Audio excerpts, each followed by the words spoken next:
Yo, yo, yo, what's up, ladies and gentlemen? It's your boy Double B Bad Blood, the franchise player, here live on the Roundtable Pro Wrestling Podcast. And man, tonight we got a good show for you. Tonight we got Ashley Rose Nova. She's in the UK right now. She's a writer, artist, producer. She's part of the TMW or TWM News and TMW Wrestling, also culture PE. She's basically the it all be all when it comes to the internet and reporting on professional wrestling there live in the UK.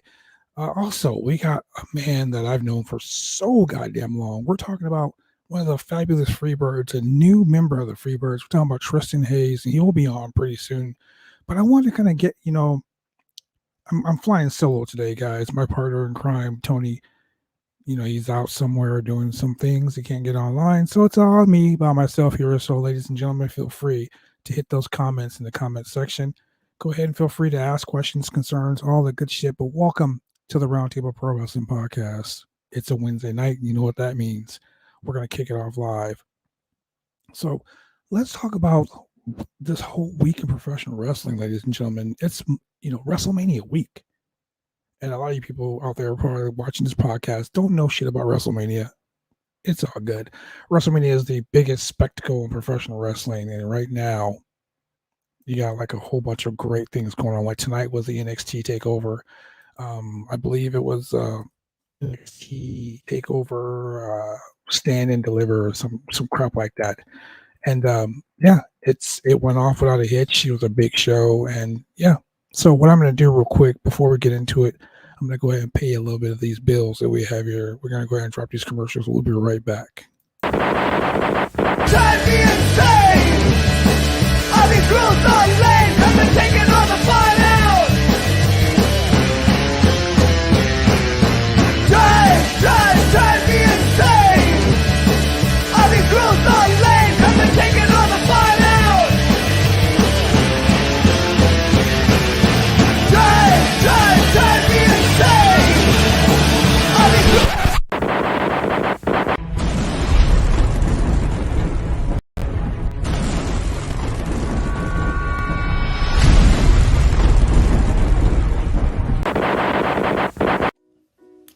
When you want to get your hair cut, you go get your hair cut right. You head down to Big D's Barbershop.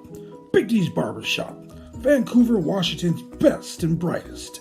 1019 Main Street, Vancouver, Washington, where you can go get your hair lined up, cuts, fades, shampoos, conditions, and all the great things that go with supporting a local barbershop in a local business area.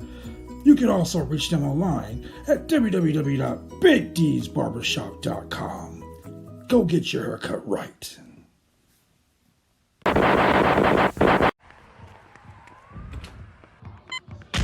These are more than just the sounds of a safe place to go after school. These are the sounds of interest being ignited and of mentors making an impact. At Boys and Girls Clubs, we don't do just one thing. We do whatever it takes to meet the needs of every kid who comes through those doors. Because whatever it takes is what it takes to build great futures. Great futures start here.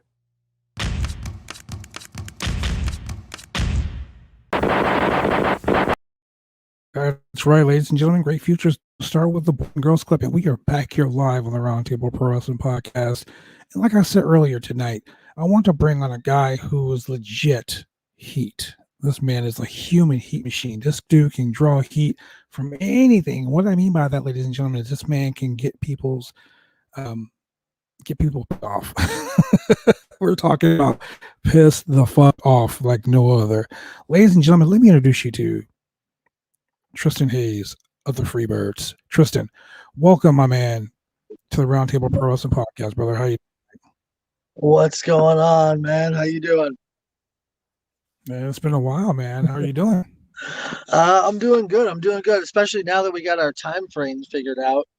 Since we're two grown-ass men, ladies and we gentlemen, can't figure out time zones. Hey, I said Pacific Standard Time, which I don't know what the hell that means, but it is what it is. I got you on the podcast, so welcome, my man. Trying to clear up my screen right now so you can see my ugly face. Oh man, you need to go ahead and dirty that screen up a little bit. There we go. There we go. So turn your phone this way. Perfect. That's what I'm talking about right there. Okay. So, man, how have you been? It's been a few years since I've seen you. It's been a few years since we chopped it up a little bit. Man, yeah, it's I want to say towards the end of 2015 was the last time we physically saw each other. That's Yeah, right. yeah, That's right. Damn, that's a long it's been fucking an time. interesting ride since then. I obviously, as everybody knows, the Freebirds split up at the beginning of 2016, and there were some ups and downs since then. And then about 2 years ago, I took a sabbatical from the ring. Now, what were you doing since that sabbatical? Like, I know we talked offline and we talked about a few things, but what have you been doing? Like, what's been going on with you other than the Man, wrestling gimmick? Outside of wrestling, it was weird because it is easier to be Tristin Hayze than it is my government name. You know what I mean? Like it just, True statement. yeah.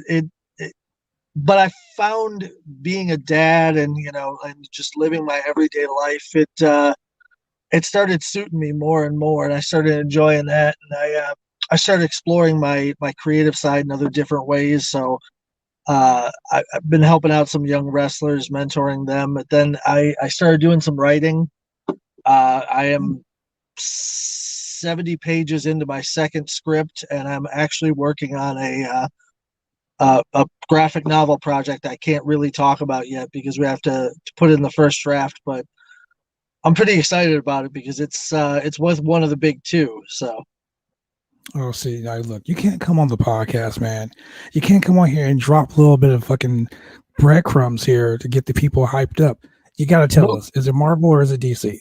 Here's the thing. Legally, I can't say what it is. I can just say it's for one of the big two until they give me, the okay to be like, hey, you can say this much so far. Okay, so this is what we'll do. This is what we'll do. I'm going to say Superman or Iron Man. And you can say Superman or Iron Man. Am I supposed to say which universe or whether it's about one of those two? No, just universe. Superman or Iron Man.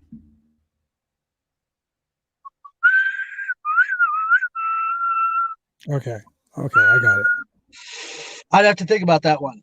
Yeah, that was good. I like that. So, so you're a slick motherfucker. I'm really glad I didn't have to try to figure out how to whistle AC/DC. Yeah, exactly. All right. So yeah, you got that done. I mean, and you just recently got back into the world of professional wrestling. How's that been going so far? I wouldn't say I've gotten back yet. Here's the thing. I actually went to my first show in over 2 years just this past weekend. There's a guy out here by the name of Machine. If you've ever heard of the LWF, Machine came from the LWF, which is where CM Punk famously started. So, in fact, he was actually partially trained by him as well. But he was the first time I ever came into an indie show, and the first match I ever saw in indie wrestling was one of Machine's matches back when I was like barely 18.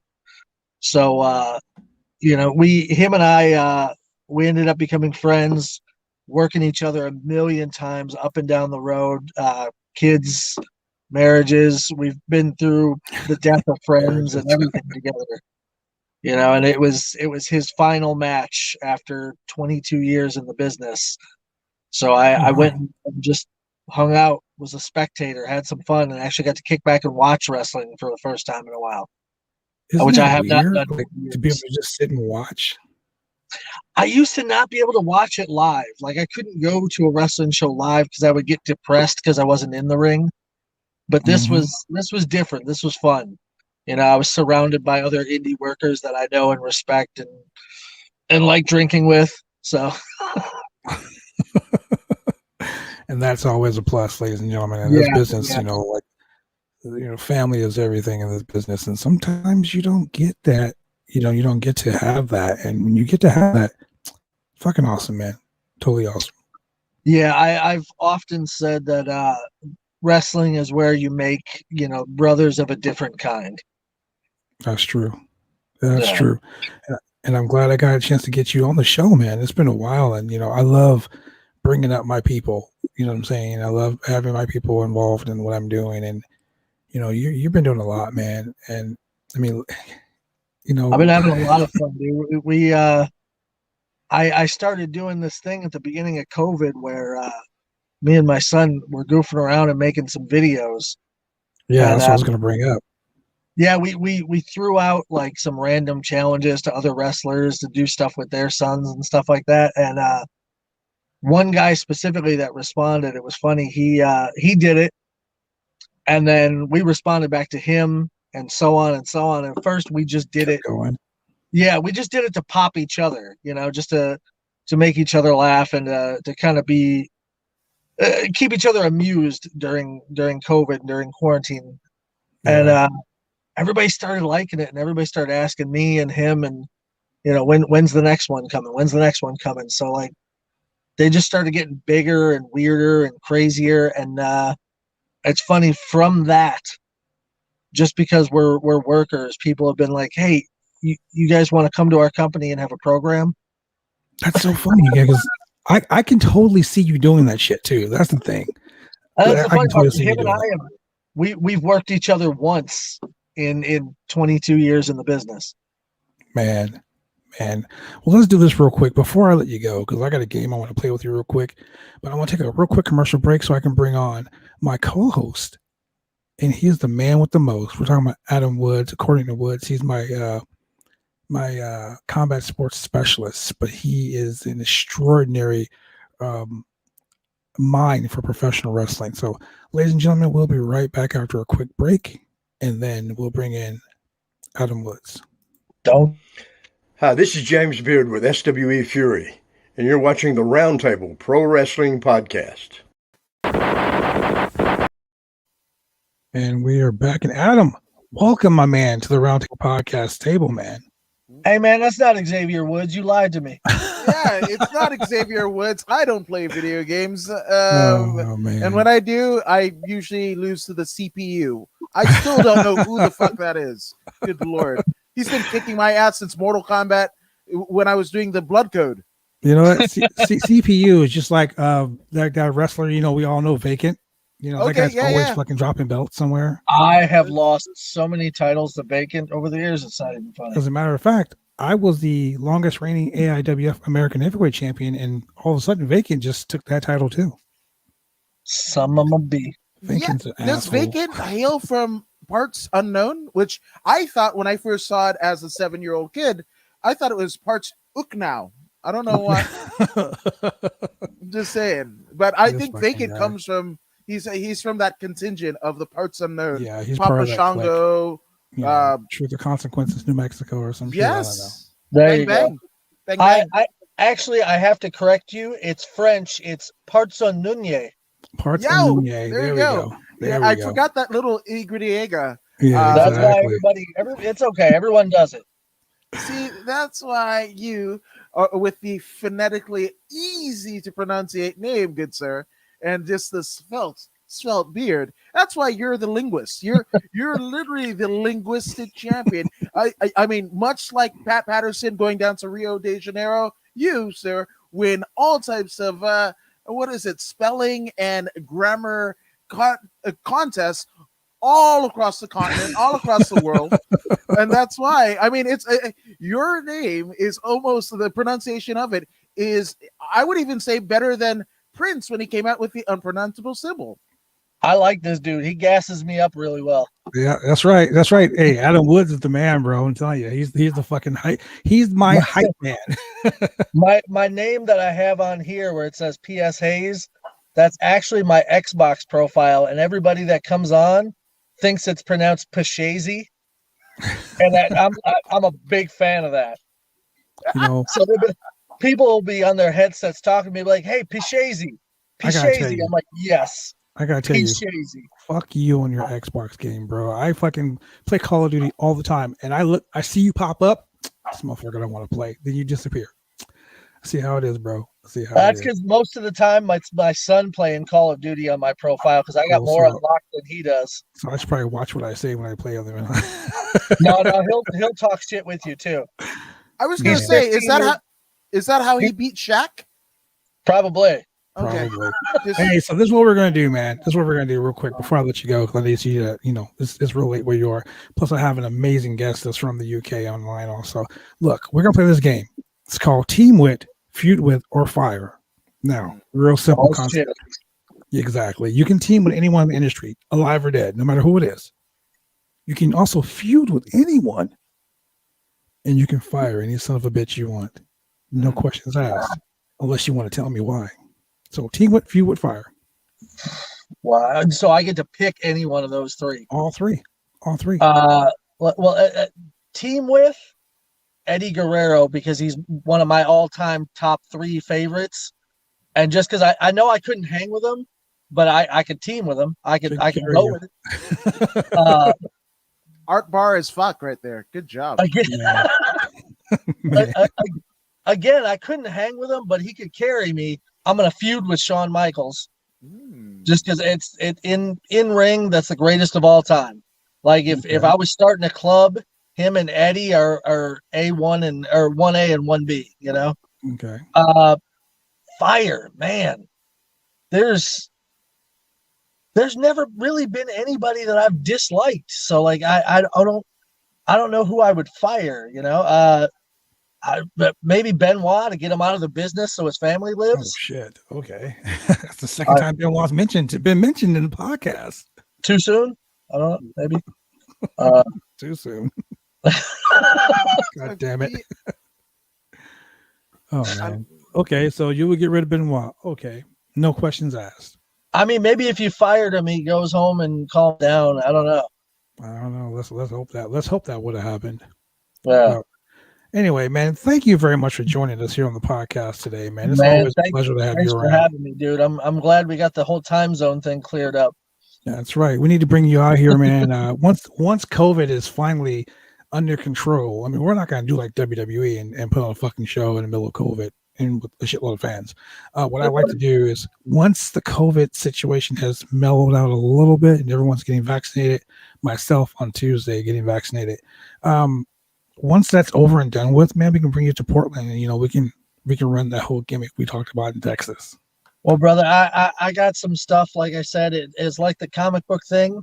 I can't exactly talk about it yet, but by the middle of this year, just let you know that a lot of wrestling fans of mine are going to be very happy. Man, then that right there excites me. You got to promise me this though, bro. The minute you can talk about it, you'll come back on the podcast and we can shoot the shit. The moment I talk, or the moment it happens, you'll be the first person I talk to about it. I'll give you the behind the scenes. All right. Sweet. Good looking out, man. Ladies and gentlemen, that's your boy Tristin Hayze of the Freebirds. Brother, thank you very much for joining us. And ladies and gentlemen, we'll be right back after this with Ashley Rose Nova. Drive me insane! All these rules are lame, have been taking all the fun out!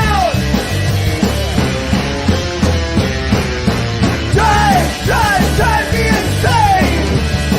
All these rules are lame, have been taking all the fun out!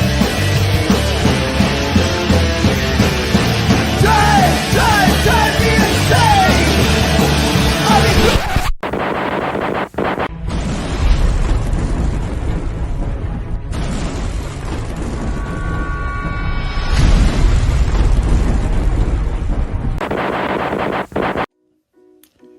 You want to get your hair cut, you go get your hair cut right. You head down to Big D's Barbershop. Big D's Barbershop, Vancouver, Washington's best and brightest. 1019 Main Street, Vancouver, Washington, where you can go get your hair lined up, cuts, fades, shampoos, conditions, and all the great things that go with supporting a local barbershop in a local business area. You can also reach them online at www.bigdsbarbershop.com. Go get your haircut right. And we are back live here on the Roundtable Pro Wrestling Podcast. And man, Adam, thank you very much for joining us, my man. Oh, it is a pleasure and all mine. I live for the banter, but oh my gosh, that that 503 theme song. Yeah. I pop every time I'm on it. So shout out to 503, shout out to Big D Barbershop, shout out to the Boys and Girls Club. You guys are the real MVP. And also everyone who likes, shares, and subscribe to the Roundtable Podcast on all of the fine platforms where you get your podcasts. And ladies and gentlemen, if you like this hat, if you like the hoodies and all other great stuff, you can go to www.503originals.com. You can go ahead and get the t-shirts, you can get the hats, you can cop the good fits. You can look good online. You can look good on TikTok, Snapchat, all that good shit. Ladies and gentlemen, 503originals.com. And if you want to support the whole podcast here, you can just go ahead and go to anchor.fm/the Roundtable Podcast /support. Go ahead, like, click, subscribe. If you want to find us on Twitter, you can find us on Twitter at the Roundtable Pro Wrestling Podcast on Twitter. And the cool shit about being here in the Northwest. Not only are we on all those beautiful platforms for podcasting, but live at 96,000 homes every week. Xfinity, CenturyLink TV, Portland area, Monday, 10 p.m., Channel 11, Channel 22 on Tuesday, 10 p.m., Channel 8002 on the CenturyLink Television Network. Also, Wednesday, 9 p.m., right after the following of this show, you can go look at us on TV. Weekly, Channel 23 on Xfinity TV, 8003 on CenturyLink TV. Ladies and gentlemen, we are taking over the goddamn world. And with that being said, absolutely. Shout out to CenturyLink and Xfinity for allowing such things that's right. to not be censored. So 10 points for you guys too. Man, and if you want to look up my boy here, Adam Woods, you can go on YouTube, According to Woods. That's right, According to Woods. This is my man right here that does all the combat sports, MMA, pro wrestling, you name it, he does it. He is the man, the myth, the legend right here, Adam, According to Woods.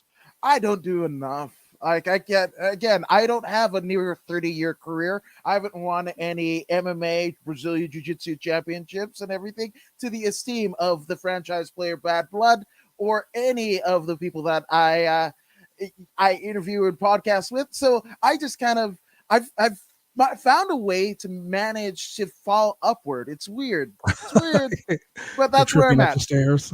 Yeah, absolutely. The lip right here, cut. It just first cut is the deepest. Speaking of falling upward, before we get into talking about the NXT TakeOver pay-per-view results, because I want to get into that after this, I want to bring on a lady who she does a lot, man. I mean, she's currently on 8 different sites, man. We're talking like TWM.News, TWM Wrestling, and she is a gamer. She does esports, man. She's all about entertainment. You can find her on so many things. She's on Culture and Entertainment, CPE. You can find her on Twitter. You can find her on Twitch. You can find her doing all types of things, and we're going to get into that right now. Ladies and gentlemen, please welcome to the Roundtable Pro Wrestling Podcast, Ashley Rose Nova. Ashley, welcome to the podcast. Hey, can you hear me good? I can hear you perfectly fine. Okay, because I had some mic problems earlier. That's what took me a while. No worries. How are you doing tonight? Well, I'm good. Is it daytime where you are? Actually, it's nighttime. It's 10 p.m. Oh, well, where the hell are you? I'm actually in Texas. What the hell? She is in Texas, ladies and gentlemen. I don't know why the hell I thought you were in the UK. Because I have a lot of credited work in the UK. Well, then that works fine. So, since you're in Texas, tell us what's going on in your world. Not a whole lot. Everyone's trying to get vaccinated and social distancing, things like that. So, and nothing out of the norm. So, I mean, I'm going to get vaccinated on Tuesday. I'm taking my 16-year-old son with me. Adam, have you been vaccinated yet? I'm waiting. If everybody doesn't turn into zombies in a year's time, then maybe just slightly, I might look into it. Yeah, you might go get poked. I gotcha. Ashley, what about yourself? I've already had my first vaccination. I'm just waiting for my second one. All right. So tell us about move y'all to another window so that way it looks like I'm actually looking at y'all. That might work too. Yeah, it's because I have like a dual screen setup, for streaming. I've got 1, 2, 3, 4 screens here. I totally get it. It's like if you see me looking up, it's because I'm looking up at the big screen. So Yeah, this screen and that I feel screen. like sometimes like I'm a jerk sometimes because like the way like StreamYard works, like some people have like me facing like the opposite way, and I'm like looking like I'm ignoring them completely, so I feel bad. Exactly. But hey, it is what it is. And I'm glad I got you on the podcast today. We've been kind of going back and forth over a few things, but Yeah. let's talk about you. Like, give us your rundown. What you're all about. What you do. What don't I do is it would be easier to say. Let's see. I've written pro wrestling articles for 6 years on just about probably every promotion, at least main promotion, from Australian pro wrestling, UK pro wrestling. I guess I'm more known for Canadian pro wrestling, from my understanding. Lucha Libre. Think apparently I'm most known, I think, for my Kenny Omega articles. Yeah, I would say you write a lot of Kenny Omega articles. I have for years. It's kind of like just what I have done. I mean, that's really just about it. That's what I've been doing for 6 years. Here I am. I'm still doing it, So. Yeah, I get that. So do you have any questions you want to throw at him? I mean, I know you're the wrestling aficionado.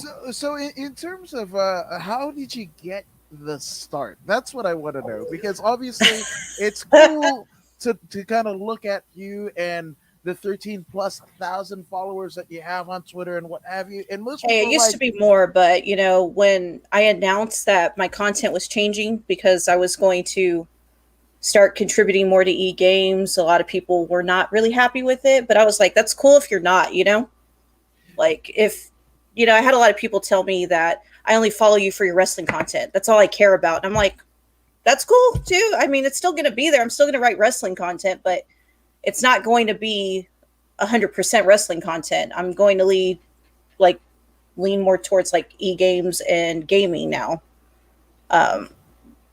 I felt that it was unfair to not inform people and just have it change overnight.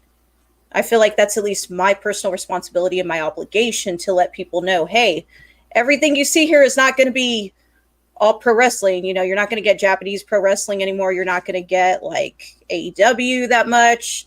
I'm mainly staying with Impact and then just going into esports because I just felt like it was natural for me to migrate towards that now. It's just a step I've been wanting to take in my career. So there were some people that were not happy about it. And then of course, with just the way the world is, people getting shadow banned on Twitter and stuff, Wow. Well, and they make new accounts and they tell me, and I'm like, that's cool. You don't got to tell me. I'm all right with it. I'm here. Just, I try to follow everyone to contribute back. So at least they have a way to provide me with an opinion of what they think.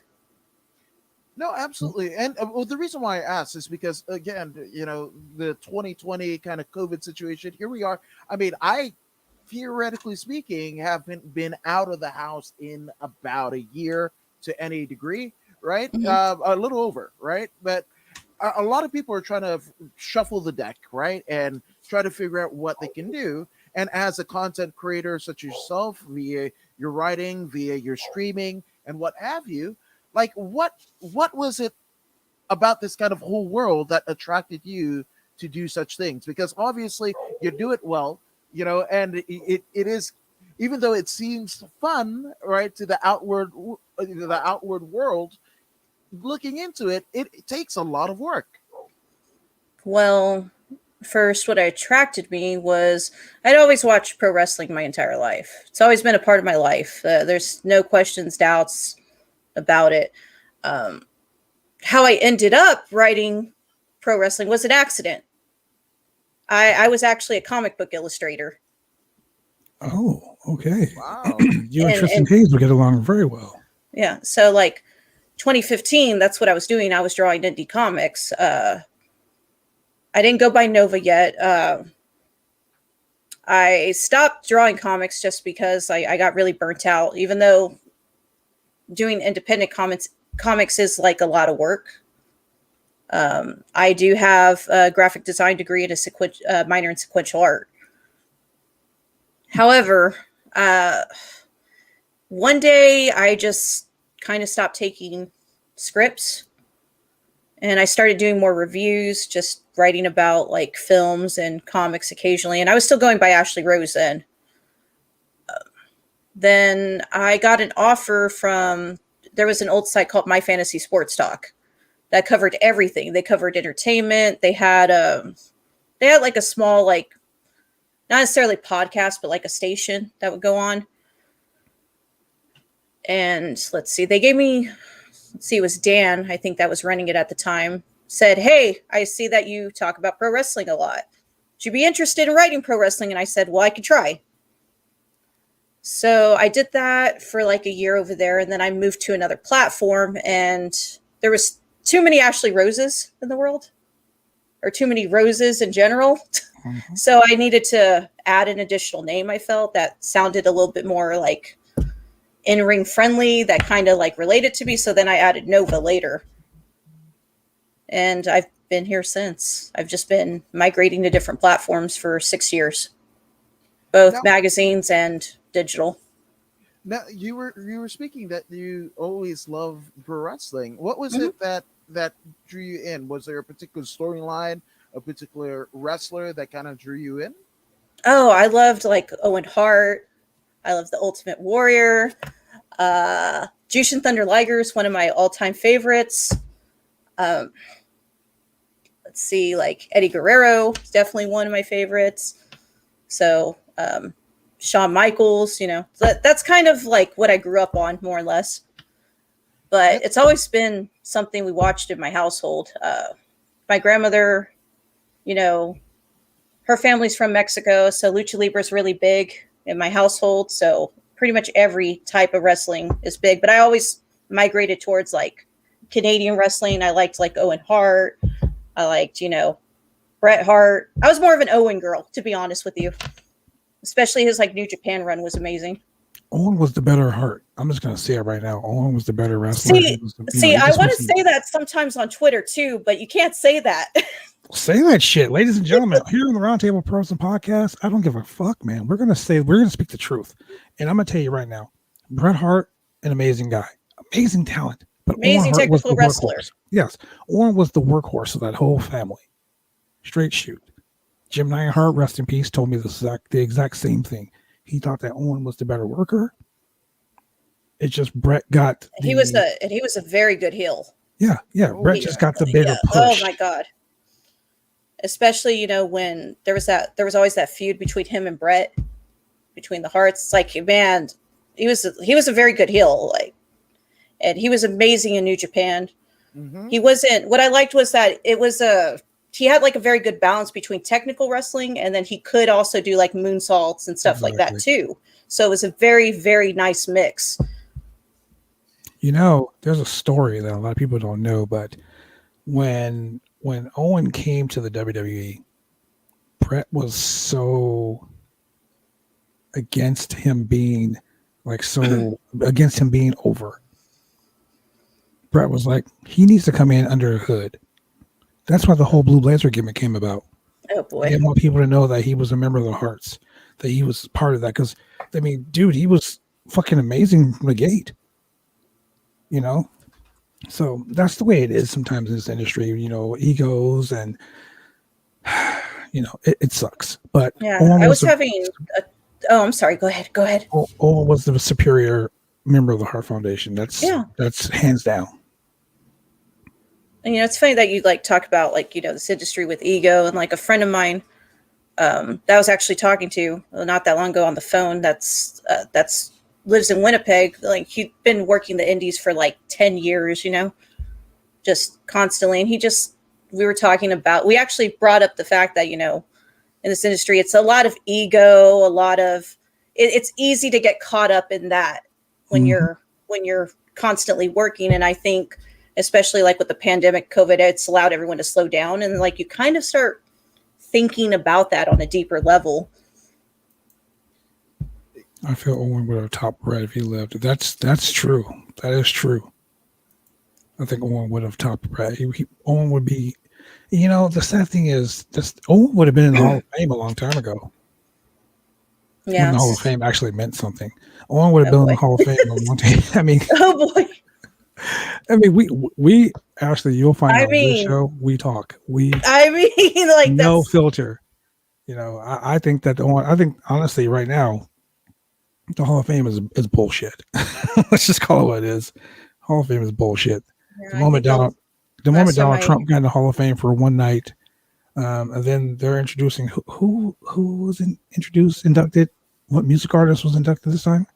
Ozzy Osbourne. What the fuck has Ozzy done in professional wrestling? Bulldogs, WrestleMania 2. And then he okay. So I'm not mad at Ozzy, right? Well, if they induct Al Sharpton or Little Richard, then I'm gonna be like, fuck no, because again, everybody had a horrible experience with those two during that time. At least Ozzy and Sharon, when they were guest hosting Raw, and Ozzy was kind of deep into his chemical dependency. He had a good fucking time with the Bulldogs. He was like, British Bulldogs forever. Like that's it. So I get Ozzy. I'm totally in. Some of the others, right? And it's weird because next year have Bad Bunny in the fucking Hall of Fame. Like, hey, we're not too far off. Yes, remember the old kind of like intro to the WWE programming was then, now, forever. Well, there's no WWE network, so it's like then, now, $1 billion. There you fucking go. Then, now, wherever. I heard they did a lot of censoring. Look, ladies and gentlemen, in case you didn't know, there are guys like Stone Cold Steve Austin and DX, guys who built their career on the Attitude Era. Mm-hmm. Just don't go watch the Peacock Network because that whole era is no longer there. It's okay. I think I got a few like DVDs from the Attitude Era. That would be the only way you remember that shit.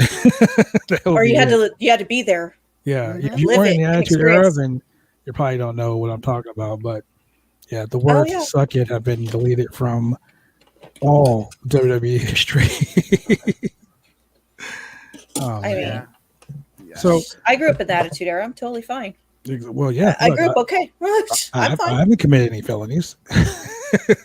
Like, just saying, I went to WWE shows like Houston, San Antonio, like all around that circuit when I was younger during the Attitude Era. I totally grew up fine. It was a great time. You haven't killed anybody. Yeah. DX was my favorite. Exactly. And then going back to Ozzy, they were saying that Ozzy's music, committed people to kill. They say that about movies, video games, Mm-hmm. Exactly.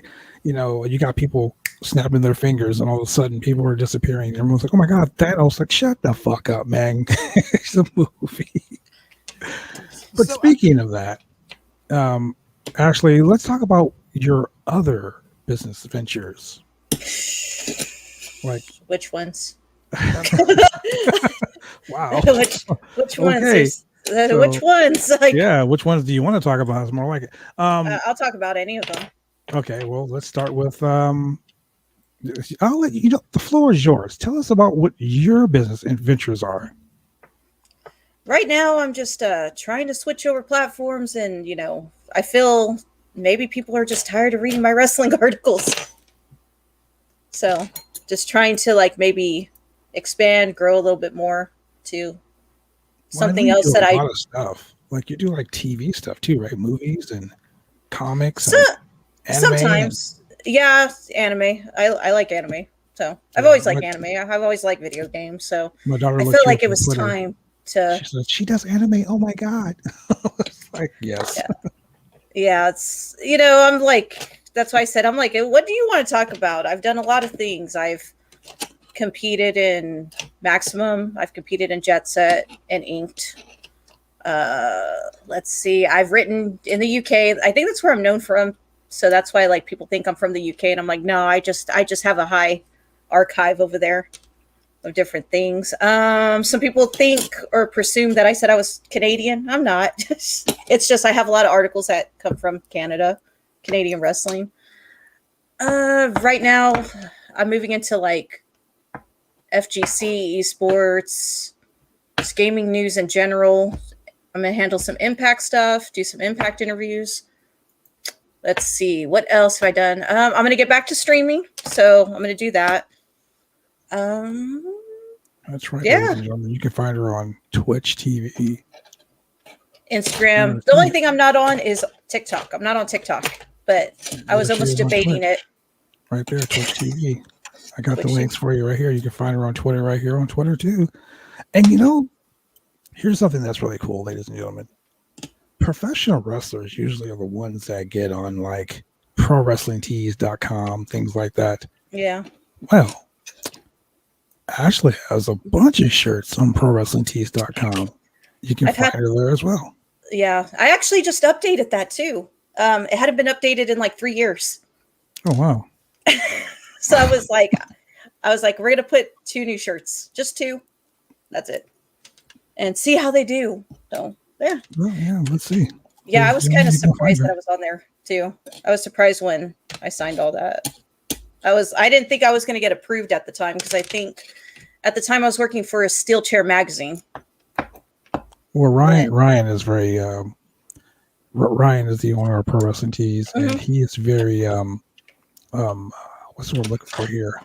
A business savvy. If he knows someone's going to sell shirts, he knows someone's going to make a profit, he's there to help you out. So shout out to Ryan.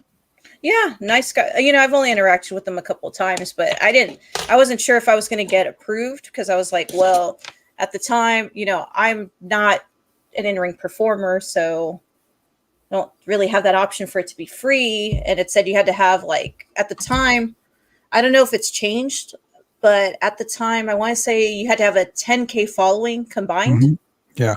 On all social media. On social media. Which I barely made that mark when I was working at Steel Chair. I had 5K on Instagram, and I think I had 5K on Twitter at the time. So that's the thing too. You have a very big following, so that's pretty much why they say, hey, this girl has such a major following. Let's go ahead and hook her up, and that's the reason why they did that to you. And I'm pretty sure you're making a pretty decent amount when it comes to selling your merchandise on Pro Wrestling Tees. Yeah, I mean, it's really convenient. I like Pro Wrestling Tees. They have an amazing store. I've been to the store in Chicago. Mm-hmm. They do a lot of great work, just to see how fast that business has grown in a short amount of time is, I couldn't be happier for them. I think Adam Woods needs a t-shirt on ProWrestlingTees.com. Ah, man, 5,000. I just cracked 3,000 on Instagram, so I'm way away from. You can do it. You can do it. I believe it. You can. Dude, I know a guy that knows a guy that can get you a t-shirt at Pro Wrestling Tees. Dun, dun, dun. Well, maybe I'll have Ashley Rose Nova design it. That's what I want to know because, again, you're an Owen Hart fan, and I love that. My son, his name is Owen. Oh, really? Did you name him after Owen Hart? Yes, I did, and my wife let me, and that's why 15 years awesome. In, and that's why you married her. You married her because she knew Owen was the best Hart. That's what it was. She married 100%. Him for that reason. 100%. So with that all being first said, date, you like Owen Hart? Oh, I've never met anyone as passionate as you. See, we should be Get friends. it. We're friends. We are friends now. We're friends Absolutely. Now, I got it. You're an artist, right? And then the lover of Owen Hart. So did any of that, in your upbringing as you're trying to find your creative self through various ventures of writing and watching wrestling, creating art, did you ever do a Owen Hart maybe manga like that or anime? That would be cool. That would be cool. No, I never did, but I will say that he was the basis and my inspiration of understanding and writing more technical wrestling in my articles and in-ring psychology. So that's why I think my writing comes across, at least what I was told from different people, that my writing is very different in pro wrestling than a lot of people's writing.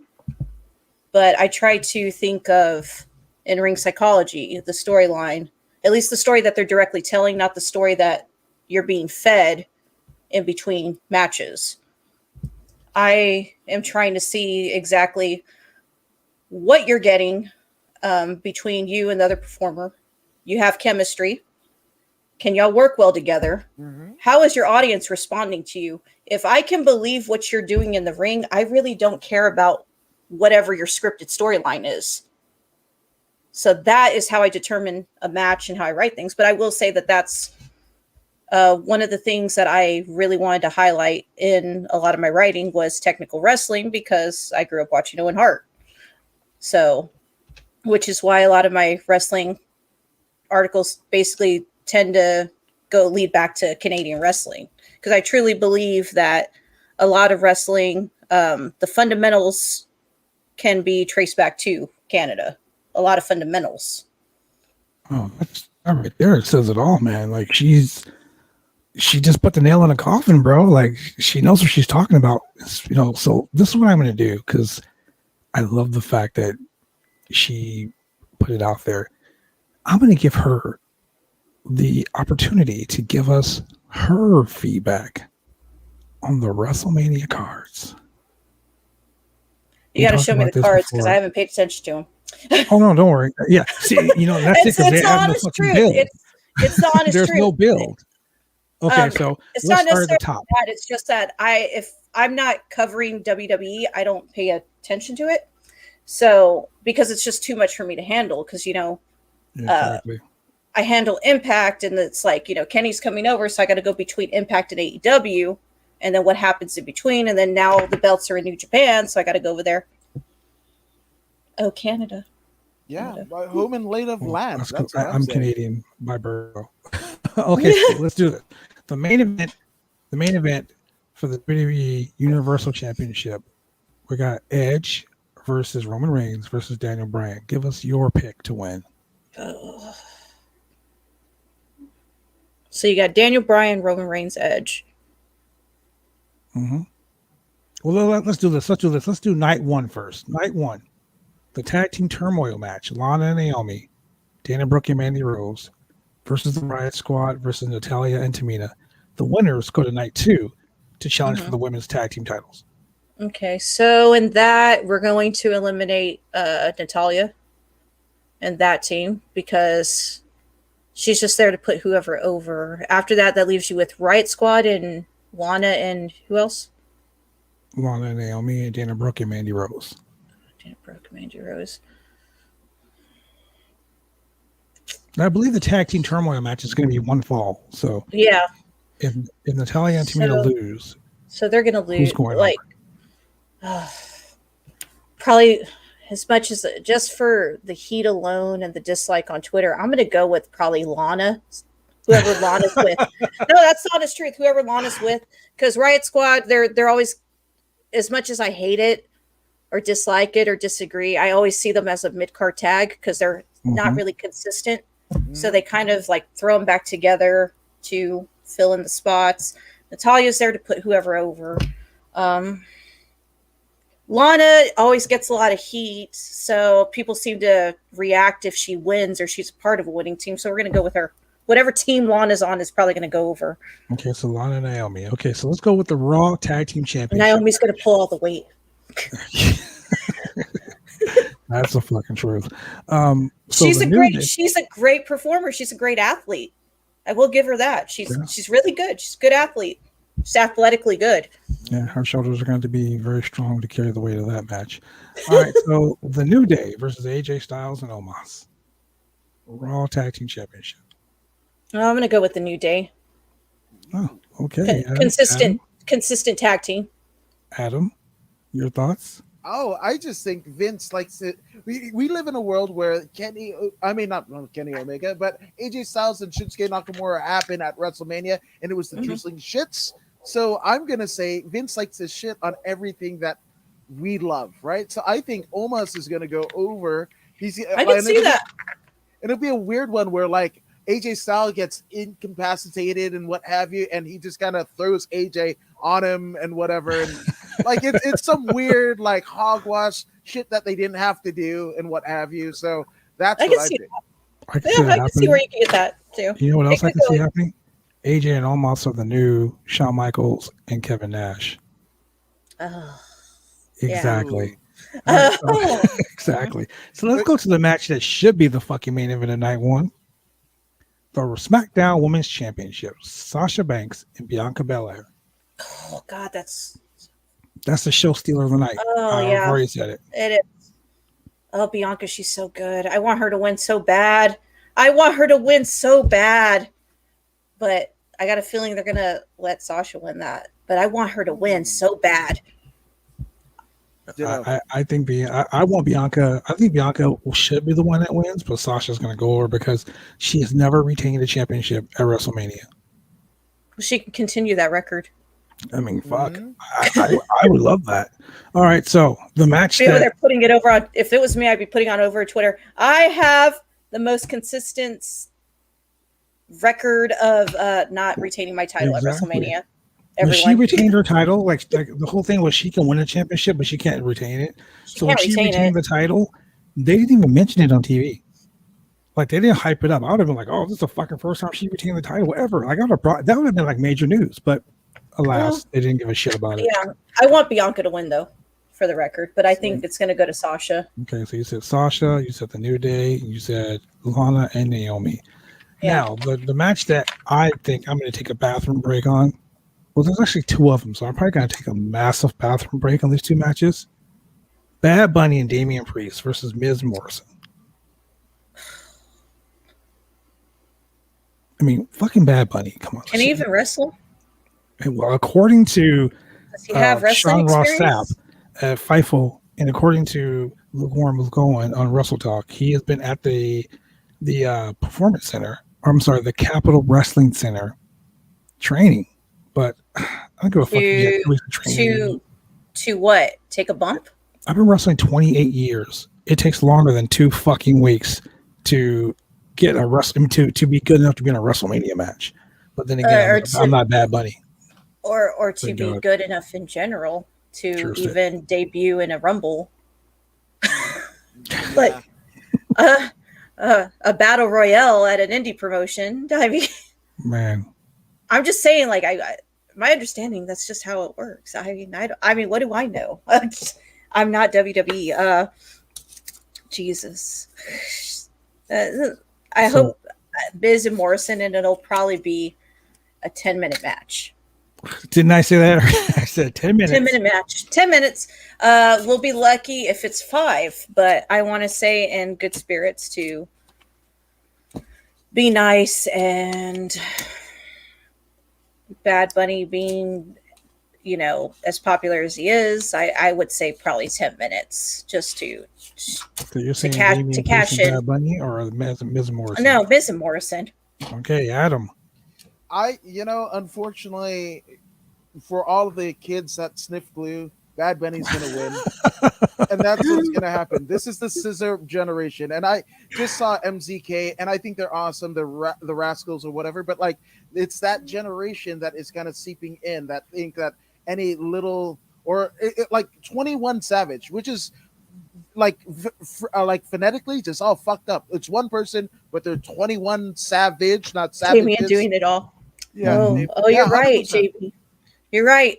He's going to be doing it all in that match. That's absolutely. Right. And the single biggest paydays for all three, Morrison. Pet Bunny on the side. I mean, Damien's a big dude. Like, I've been watching him since Ring of Honor, so I mean, like, isn't he like? He's how 6'6". tall? Yeah, he's like almost 7 foot. He's a big dude. Big dude. I never thought I'd be clamoring for Snooki. Punishment again. Martinez. Yeah, like Snooki. I'd rather Snooki again.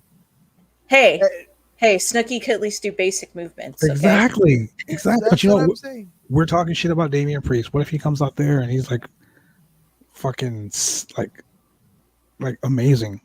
Hey, I didn't say anything about Damian Priest. I just don't have any. I'm sorry, Bad Bunny. What if Bad Bunny comes out there and he's like Shawn Michaels and like, what the fuck? He's like, doing crazy shit. I will personally say here, right here on the podcast tonight, I think that Bad Bunny and Damian Priest are going to win because Vince McMahon and his crazy ass booking, and it's not a match of wrestling. It's going to be a stupid comedy match. And we might as well made it a gimmick match. I mean, it's a gimmick match. Bad Bunny's in it. Well, if Bad Bunny is in there, I want Damien. I think they're going to go over, not so much because it's like Bad Bunny or whatever. We're literally, I mean, if this takes place on night 2 and Sunday, literally a week removed from Easter. This is night 1. This is right? night 1. A week removed from Easter. So I think it's the Easter thing more than Bad Bunny winning a Grammy. I think Damian Priest is going to come out as Good Bunny, right? And they're going to be like this weird Alice in Wonderland fucking thing at Mania. My God. Book it, Vince Russo. That's a good Russo. shit. That is a Russo fucking booking right there. Okay, so the other I don't know about that.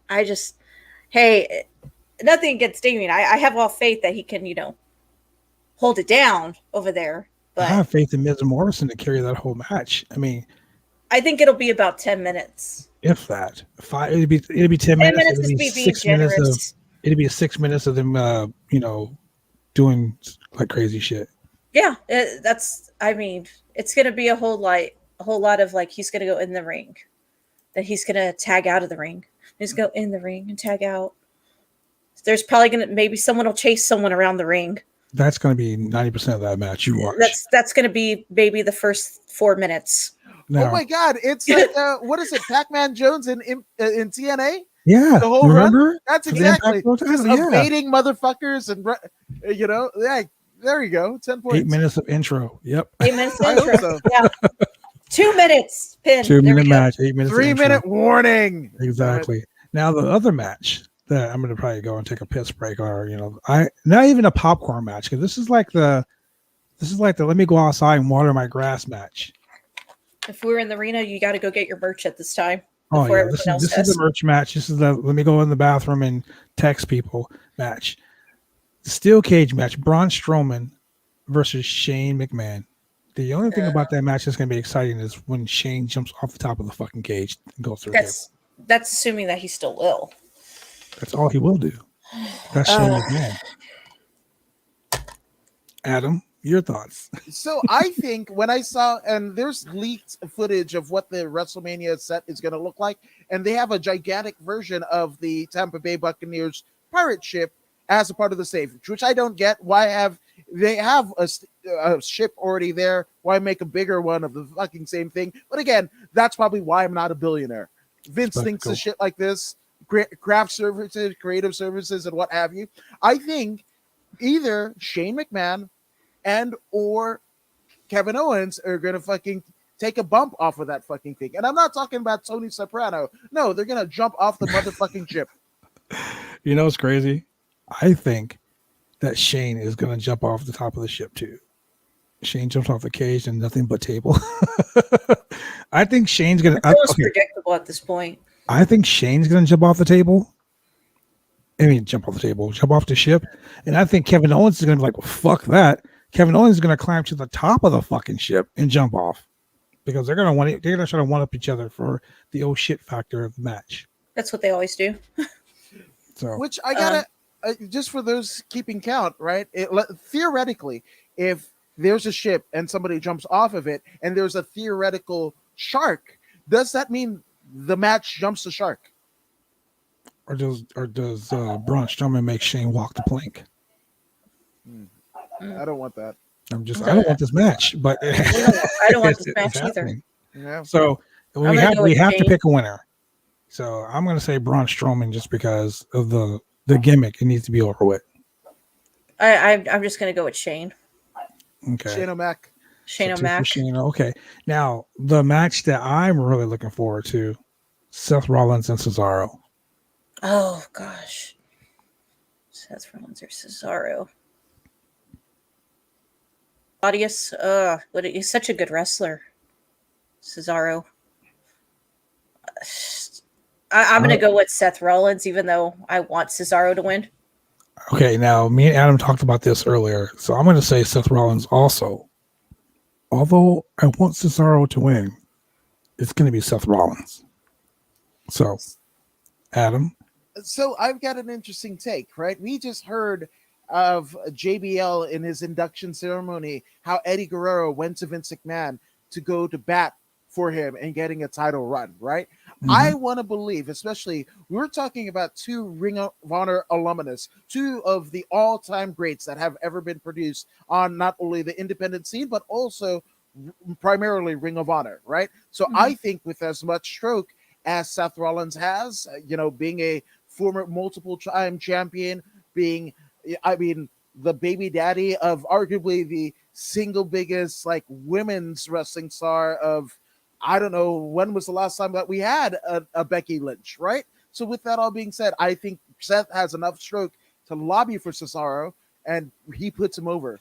He does one solid for a friend. Now, the question is would he, though? Yes. Question. You really think that Cesaro is going to go over because Seth is like, hey, man, let's put this guy over? Yes. 100%. I think it's 100% going to be a great match, but like I said, I want Cesaro to win. I do, just because of how good of a wrestler I think he is. But it always seems that they always seem to go with Seth more. Yeah, I can see that. But the whole I guess factor quality. I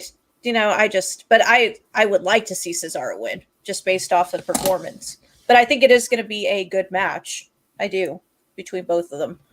I think that's going to be a real good match too. And then finally, the match that no one really, I don't want to see it now because I already know the fucking outcome, but Bobby Lashley and Drew McIntyre for the WWE Championship, the main event of night 1 of WrestleMania.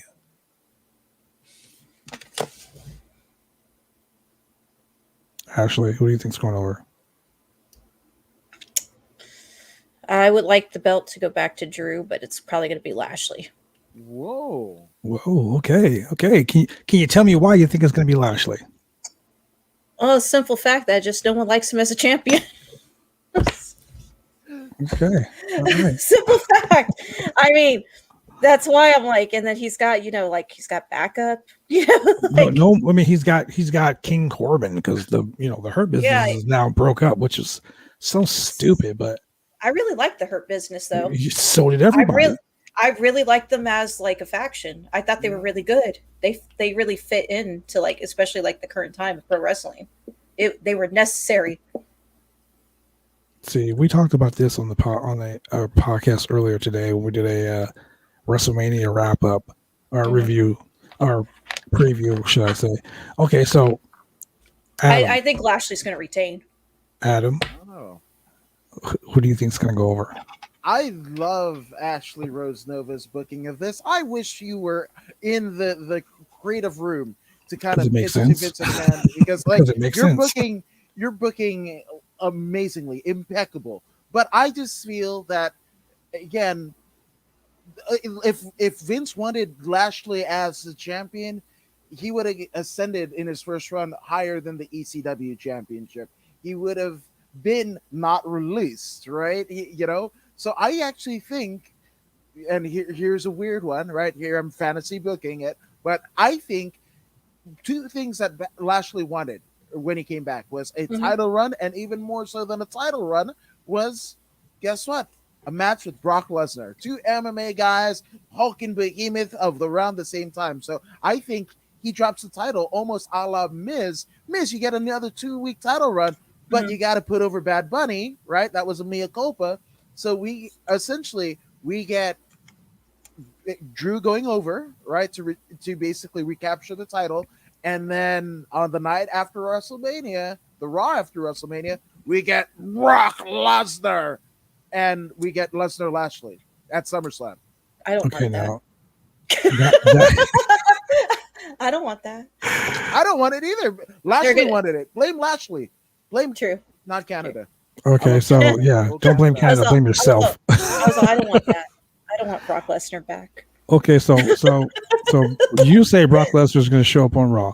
Okay, so it would not surprise me. It wouldn't surprise me either. I mean, shit, the Raw after WrestleMania is one of the highlights of WrestleMania week, or the WrestleMania 9 days now. We've expanded to 9 days. WrestleMania 9 days. And we're I not know, talking right? about a story of a girl, that hit song of the late 90s. No, not at all. It used to be like so exciting, like, oh right, WrestleMania.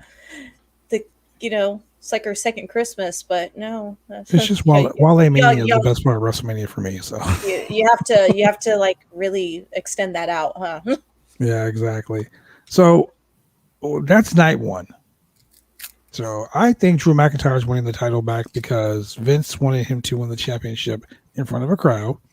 Mm-hmm. Now my thing There's is a this: possibility. Yeah, I see Bobby that. Lashley and the Hurt Business were getting over so well as faces. Like people fucking love them. Yeah, when I heard that they broke up, I was like, oh. They came and destroyed. What's that group with slap nuts and ball hair and Retribution. yeah, G string, retribution. Those are better names. Those are better names. I think those one are of them's better called names. T-Bar, Okay, right? look, if you go into the Urban Dictionary, you Google Urban Dictionary, right? Then again, I'm biased because like I like MVP. Well, yeah, of course. But you I'm Google, biased. I was an MVP fan, so you Google T-bar. You Google T-bar in Urban Dictionary, and it is when a girl wears a thong and the top of the underwear sticks out of the shorts. So you got a wrestler named T-bar. So is that why you said like G-string or whatever? G-string, yeah, fucking boy shorts, booty short. I don't know what the fuck they call those guys. It's got weird. I mean, those are better names. Yeah, Exactly. According to Remember in the Bella's induction ceremony speech, they thanked the team PCB, right? Mm-hmm. Well, you remember the original name for that trio? Oh, what was it? I think it was either the Submission Sisters or Sorority Sisters. I think it was Sisters with Attitudes or something like that. No, it's not Sisters with Attitude. No, because they had like 3 girl factions. Remember? Yes, but the previous name of PCB was something like the Submission Sisters or Sorority Sisters that might have been rooted in porn. You naughty creative writers, you naughty boys, boys, and girls. So let's go to night 2. Night 2 is where all the shit happens. Okay, the night we all want to watch. Yeah, because I mean, this is gonna be Sunday night. So you got the women's the actual WrestleMania night. So let's the actual WrestleMania night. So let's call it what it is. You got the SmackDown Tag Team Champions defending the championships on fucking TV on SmackDown. Not even a pre-show, but you got the first night with a pre-show match of a tag team turmoil match. So Lana and Naomi, Dana Brooke and Mandy Rose, the Riot Squad, Natalya and Tamina all get WrestleMania matches when the tag team champions don't even get a WrestleMania match on either night. So let's just go there real quick because the first match on night 2, the women's tag team championship, Nia Jax and Shayna Baszler versus the winners of night 1. So we already said we think Naomi and Lana are going to be the ones that go to night 2. So I think who do you think? You think that Jackson, Shayna Baszler? You know, the funny thing is, ironically, before that team started, I said, you know what? No one likes you and no one likes her. Y'all should just be a tag team. And it worked. You know what's crazy? They didn't like each other. And I'm gonna tell you why they're gonna lose. I just thought about it right now. They're gonna lose the tag team belts. You know why? Teamwork. Every fucking tag team. I want you to think about this. When you become a tag team in the WWE and you get matching gear, you fucking lose. They break you up. When the Riot Squad first started, they got matching gear, broke them up. Then you got it was the Iconics. The Iconics matching gear, broke them up. Tag team. Yeah, exactly. So now you got Nia Jax and Shayna Baszler with actual matching gear. They're gone. They're gone. It's just, I remember thinking that, I'm like, well, no one likes Shayna Baszler. She's like, everyone boos her. I'm like, no one likes Nia Jax. Well, because of her, in-ring performance, let's put it that way. Well, I'll tell you this. You need to check out Nia Jax on fucking Twitter. I mean, on TikTok. She's funny as shit, man. Yeah, and I was like, you know what? Yeah, they would make a good tag team. And then it happened. And I was like, all right, finally, we're getting somewhere. Now put the belts on them. Let's put more heat. So yeah, I think they'll retain. Okay. I like it. Adam, you think that they'll retain as well? I want them to retain. Absolutely. Anything that Shayna Baszler does, I'm in. She's different. I love the fact that we have a literal descendant of Carl Gotch and Billy Robinson and Josh Barnett, and it's a female. Mhm. I mean, talk about women's revolution. You can't get any more revolutionary than that. And we Oh, yeah. see what they did to, I mean, the only granddaughter of Stu Hart to essentially assume the mantle. She gets a farting gimmick. Like, that's what we've got, right? So, with that Oh, being boy. said, I love the fact that Shayna Baszler is as badass as she is. I like She- Shayna Baszler. I do. Yes. I like her. I don't. Unpopular opinion. I like her. I don't care. Who's the- Okay, so let's See, go Ash, to the that's why next we're match. friends. The next match, which is another comedy match, in my opinion. Sami Zayn with Logan Paul versus Oh, Kevin Owens. God. Sniffing glue. Hmm. Sniffing glue and scissor. That's where I Why just did y'all make Logan Paul famous? Oh my God! First and foremost, Isn't that Logan the Paul. Suicide Force, Japanese Suicide Force Yes, that dude. guy? That's Yeah. also fighting Ben Askren. Yes, that Exactly. dude. Him and his Surprisingly, brother. Him and his brother. surprisingly, he can box. So I'll give Yeah. him that. Yeah. Well, I've got they train. friends that train him. It is legit. I just Yeah, that is legit. I will. I can't dock. You know, I can't dock that. So like, you know, I can't hate on that work ethic. Yeah. I could disagree with his his YouTube channel and his content, but I can't, disagree with the fact that, he legitimately can, throw some punches. Mhm. Like, that's real. Oh God. Sami Zayn. So okay, so he can do I'm that. gonna go with Sami Zayn and Logan Paul. Okay, now Adam. I just like Sami Zayn. So I mean, I don't like. This is more my liking of Sami Zayn, and and his gimmick at the time. This is the best incarnation of Sami Zayn that we've ever gotten. I love it. I'm into it. And I also equally have, or even more so than my like of Sami Zayn, my disdain of Kevin Owens using the stunner. A taxi driver against Kevin and some guy. Oh, we went there. Oh my Oh, that's not gonna age well, good sir. But Oh man. yeah, But yeah, I'm gonna Oh, go man. with them. I like Sami Zayn though. I was Okay, a so Sami Zayn fan. I like Sami Zayn. I've liked Sami Zayn from fucking day one. Sami Zayn is Sami Zayn is the man. Okay, but here's the thing: Sami Zayn is no one is taking him serious right now, Mhm. and that irritates me because Sami is such a great worker.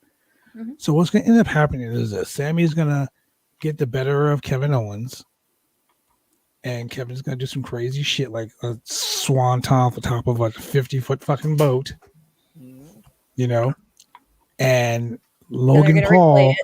Logan Paul's going to be, in the way or some shit, and Logan That'd Paul's be going to cool. get pissed and he's going to knock Sami Zayn out. Or Logan Paul might jump off the ship, but like in Oh the God, center. let's hope not. In the center, not the very top, but the center. Yeah, exactly. Just to be safe enough. Yeah, because I'm for it. Vince doesn't want to get sued by the YouTube sensation, but Mm-hmm. Logan Paul is going to hit him with, knock him out, and he's going to throw. He's Kevin gonna Owens do on Logan top. Paul's gonna do something crazy because Yeah. it's gonna boost like views on his YouTube channel. Yep, that's going to be it. I haven't looked on his YouTube channel yet, but I'm pretty sure he's talking mad shit. So look for That Kevin wouldn't Owens to win. surprise him. Kevin Owens is going to win because of Logan Paul, and Sami Zayn is going to get screwed yet again. I think Sammy and Logan are gonna win. I hope so because I want Sammy to get a fucking win, man. He needs it. Okay, so we all agree. Okay, so now we have the Intercontinental. Wow, this is crazy. We have the United States Championship. Mm-hmm. Matt Riddle and Sheamus. Mm-hmm. This feud started over a fucking scooter. Okay. Yeah, they had to start it somehow, Oh man, I tell you. and it had to be believable. Yeah, but over a scooter. And I have already expressed myself when I said I don't like the dumb Shaggy Doo versus Shaggy Doo fucking character that Matt Riddle was playing right now. Mm-hmm. And him as a U.S. champion, I understand that was like a third choice because originally the U.S. champion was supposed to be Keith Lee. Mm-hmm. So we got Matt Riddle versus Sheamus. Mm-hmm. What is your pick, Ashley? Give me a minute. Let me play this out in my head. While you're playing it on your head, Adam, what is your pick? I think it would be shamefully ridiculous. You see what I did there? Yeah, I like that. Yeah. Riddle. I'm Yeah. gonna go with Sheamus. Ooh, ouch. Oh, okay. I'm gonna go with Sheamus. The more Well, I think about it. JB Moonshine says he's a drunk hillbilly and he's going with Riddle. Same. I'm going with Moonshine. Riddle. So you think Riddle? Okay. What Why is- do you think Riddle's going to go over? What does Sheamus have to gain? What is he going to do? Is he going to get another He's gonna be run at? He's gonna be a paper champion until Lee comes back. Yeah. Well, he did have some really great matches with This is why I don't do the Yeah. booking, because I would say it like that. You're just going to be a paper champion. You're just going to hold it until he gets back, and you're big enough. So you're a big enough dude to face him. I mean, Hey, that's you're not honest booking right there. as bad as the one writer who told Del Rio to pick up his lunch tray and all that. So Oh yeah, that's right. The guy Yeah. got fired after he got slapped. yeah. Well, okay, so you say Riddle, Adam. Yes. Ashley, you say it's going to be Sheamus. I agree with the Sheamus. And the reason why I say Sheamus is because he's been putting on phenomenal matches. He's got matches with Drew, and like they've gone the Not to knock distance. Sheamus in any way in his performance, but I'm just saying, like, that's usually what you would do, I think, in WWE. Well, JB thinks that Riddle, because he just got the title, he thinks that Riddle is Vince's new golden boy. We all know that if Vince likes you today, he might not like you 15 minutes from now. So I think if they let Matt Riddle be Matt Riddle, not this, hey, bro, I don't wrestle in boots because, when I was a kid, man, I got frostbite on my toes. So, yeah, man, I just don't wear shoes anymore. What the fuck? Are you kidding me? Is that an actual line? He literally said that on Raw. Oh, Michael Cole asked him, why don't you wear shoes, man? He's like, because I got fucking frostbite, bro. Like, seriously? but wouldn't Come you on, wear man. shoes if you got?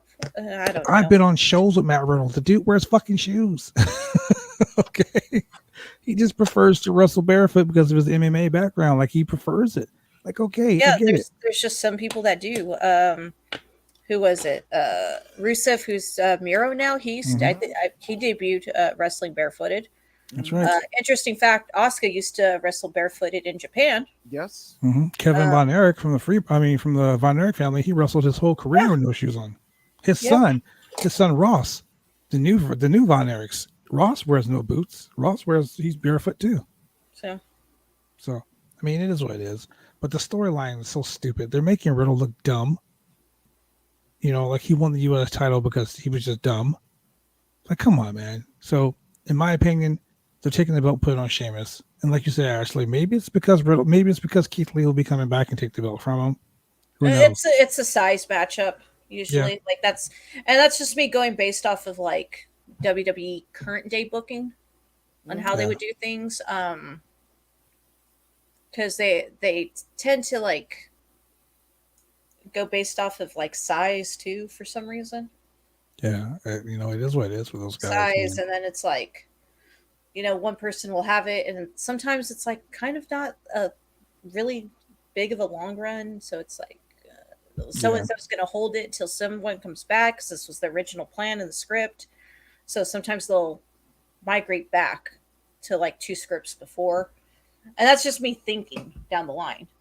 And how they would say. That's why I say, you'll just be a paper champion for a little bit. You're doing a lot more thinking than the WWE's staff writers. Well, it's because I understand booking. Yeah. Well, it is what it is. It is what it is, though. With the next match, we have the Intercontinental Championship match, Big E versus Apollo Crews, and what's being dubbed a Nigerian drum match. Now, I said this earlier. What the fuck is a Nigerian drum match? I don't know. Did you Google it? Did we Google it?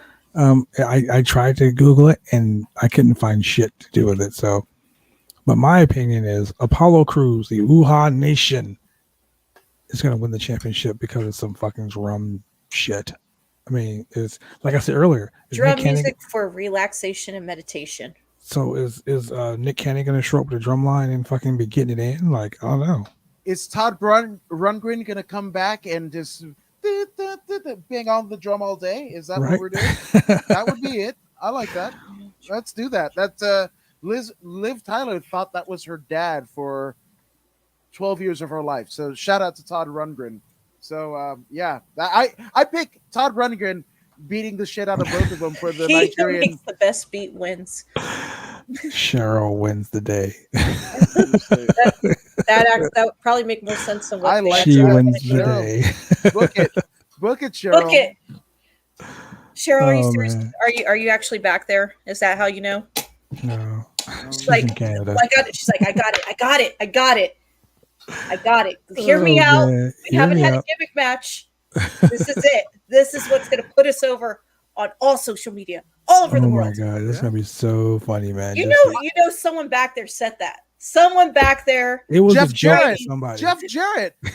Instruments, heads getting bashed in. That's going to happen. It's Jeff Jarrett. And Jeff she's probably Jarrett's right. She's probably right. That's probably how it went down. She said, "He who makes the best beat." Yep.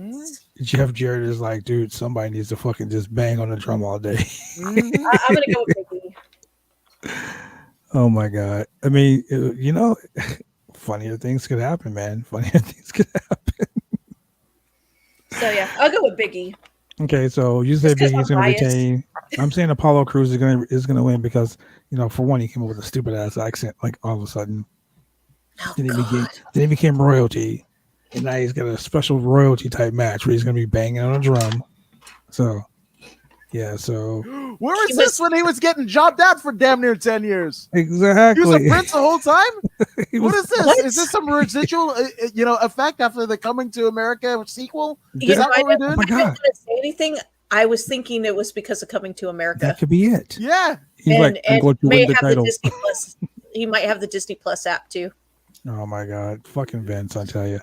Okay, so now the They're going to hit all those markets, all of them. Exactly. Amazon, All demographics. Disney, Marvel, Peacock. Peacock. We're gonna make all that money, all that revenue. This could be because of the Peacock Network. Fuck it. There you go. $1 billion. You know what I'm saying? All right. So the Raw Women's Championship, Asuka versus Rhea Ripley, and I call this match the Plan D match. Mm-hmm. Yeah, I say Plan D because for one, it was supposed to be Charlotte, and it was going to realistically, it was going to be Asuka and Lana. No. Asuka and the lady who's pregnant now. Who? Who's The girl who's pregnant? pregnant. Lacey Evans. Because Oh. Lacey won a match where she shot the women's title. She Yeah, never I got it forgot because Lacey, Charlotte sorry. came back. So Charlotte came back, then the whole story with Ric Flair and her sleeping with Ric Flair, and now she's pregnant in real life. So now the They Charlotte, had to write her out somehow. exactly, the Charlotte Lacey match isn't going to happen. Asuka had nothing to do. She was a tag team champion with Charlotte. She was Holding it down, showing up on every show. getting pinned by everybody every week. You know, they were jobbing the women's champion out like the belt didn't mean shit. You know, I'm gonna go with Rhea Ripley because I thought I heard Asuka was injured. No, I mean, after getting hit in the face with that fucking table, Or she probably has a broken face, but she needs to go out or something like that for a little bit. So I'm gonna go with Rhea Ripley. I'm gonna go with Rhea Ripley for the simple fact that on Monday night, Charlotte's gonna come back and beat her for the title. Ugh, I hate that booking, but you know, it's WWE for you. that's just, as they say, them's the grapes. Man, sour as they may be. Them's the grapes. So I say Charlotte. I say Rhea Ripley. Ashley, you say Rhea Ripley. Oh, yeah. Adam. I want Rhea Ripley. The Plan B type of matchup. It reminds me of there was a time where Family Values, Limp Bizkit was having that tour right after Korn left Ozfest, right? Mhm. And the A show was Exhibit. I want to say Exhibit, Papa Roach, Limp I Bizkit. remember that. And the B, which we got at the Forum of Inglewood, Mhm. we got the B show, which was DMX, Papa Roach, and Limp Bizkit, which I think was the better show. This is the B show of Family Values. This is the B show for the Raw Women's title. I like the Plan B. I do. Okay, so you say Ripley. We all say Ripley. Consensus. We all say Ripley. Okay. Now the match that no one really wants, but we're gonna get it anyway. And it would have been better if it was a cinematic match, but it's not. You mean? The Fiend versus Randy Orton. Now this is Fiend Randy Orton like 3. Yeah. You They're really know, dragging that out. Bray Wyatt. we talked about last Randy year. Orton 3. Yeah. We talked about last year's WrestleMania with the cockroaches in the ring and all that shit. You know, the 3D skin. No, it was not last year. The year before. I mean, sorry, I'll give it to them. it was the year before.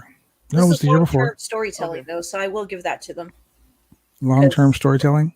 Yeah, because this goes back all the way to the Wyatt family. Yeah. So it is very long-term storytelling. So I'll give them that. That's true. When Randy burned down. It all started down the Wyatt compound. Yeah, he burned down that. Wow, I didn't think of that. Mm-hmm. Yeah, long-term storytelling. So Oh I'll my give them god! that. I gotta apologize to Raven now because he actually made a point about long-term storybooking with WWE. Like, Yeah, there's not a whole lot of it, but there no, are. there some, isn't. But this is one of those. So this is going to go on for a while. I'm going to be honest with you. The way I see it, probably it's going to stop, and then I'm sure it'll come back. I think Randy Orton's going to win this one. Wow. See, I agree. And the reason why I agree is because they've already shit on the Fiend character. Yeah, and it's like that whole like yin and yang factor, like that good versus evil. Either side is not really good, but you're gonna go with like. I would totally love to see the creature like the Fiend, and then you got like a man like Randy Orton. So it's like a battle between the two. So they're, Randy will probably win this one. Yeah, I would love to see the Fiend win for the simple fact that he needs a win at a major show like this. Mm-hmm. Ever since that Hell in a Cell thing, when Hell in a Cell happened and he got that stupid match where we talked about it earlier, when you can't get disqualified in a no disqualification match, but you get disqualified. Yeah. Like I don't get the WWE logic on that, but it is what it is, I guess. Yeah. It's fucking stupid. Them's the grapes. Yeah, like I said, sour as they may be, those are the grapes. Them's the grapes. So we all agree. Yeah, I think Randy Orton will win. You think the Fiend's gonna win? I don't like Randy Orton. Randy Orton is one of the reasons why I don't like Randy Orton. And no, here's the thing. That's one of the reasons why I watch and love and cover MMA. Was I saw Randy Orton at a gas station when they were doing a taping in Bakersfield, California, and he was absolutely horrendous. He was absolutely shitty. He's a shitty human being, Randy Orton is. So I met Dave Bautista one time at a gas station. Really? How'd that go? I was at the time I was actually working at a gas station. And he pulled up and I was like, oh my God, you look so familiar. And I just couldn't put my finger on it because I had been working for like throughout the whole day. And I was like, you look so familiar. Where do I know you? You look so familiar. He's like, I'm Drax. No, this was before then. He was actually still working at WWE. And I was like, I couldn't put my finger on it. And he was so nice to me, like the whole time. He was like super, super nice. And he was like, oh, well, so you have a good day, blah, blah, blah. And then like I get the receipt and I look at him, I look at the name, and I go, oh my God, that's Dave Bautista. I was so mad. I was like, but he's like a lot, like he's really big. He's like a broad, huge guy, like width wise, Mm-hmm. So he really stands out. I'm like, God, he just looks so familiar. Like, oh my God. And then finally when he leaves, I'm like, oh, Dave Bautista, that's who you are. You're like, he's Bautista. What the hell? Yeah. But yeah. No, he had just I think he had just went back to WWE at the time. Wow. So this was before like Guardians of the Galaxy. I think Okay. that's incredible. I have the same. The first job that I had was at the LAX Hertz rental car, and he actually signed his like rental agreement and gave it to me. He's awesome. Steve Austin is awesome. Randy Orton is not. That's why I say the Fiend kicks his ass, his ever living third generation ass. So it's Fuck Randy personal with Orton. you. It's Fuck personal Randy with you, huh? Orton. Oh, It's absolutely. personal. He's still holding on to that, like Yeah, 100%. Grudges. You know what? I have a don't be personal nice to grievance with me. John Cena. I have a personal grievance with that motherfucker from the days we wrestled at UPW in Southern California. oh boy. Yeah, Oh, boy. like literally. If you want, ladies and gentlemen, $50 right now will get you John Cena's phone number. Ooh. And the sad part about it is, ladies and gentlemen, So it still works. oh no, you didn't. I wouldn't do that. No, I mean, I kid. But I don't like John Cena. I think he's a flaming pile of shit. But that's just me. Yeah. So I mean, everyone else I've ever met is really nice. Like I've met Chris, Jericho. Yeah. I've met Christian, was super nice. Oh yeah. very nice guy. I've met Sting. I have a very Sting nice. story. Like Um, what a sweet like he was very nice to me. I worked for UPW for a long time, and I remember one time we were asked to deliver a box on our way home from training one time, and the box was to Steve Borden, and I was like, I don't know who the fuck that is, right? So I get the All right. I get the address, and I get in my car, and I drive. And now, keep in mind, the Raw Training Center, which was called the Raw Center, was in El Segundo. Mm-hmm. These motherfuckers sent me to Santa Clarita, California, which, Adam, is pretty fucking far from El Segundo. Yeah.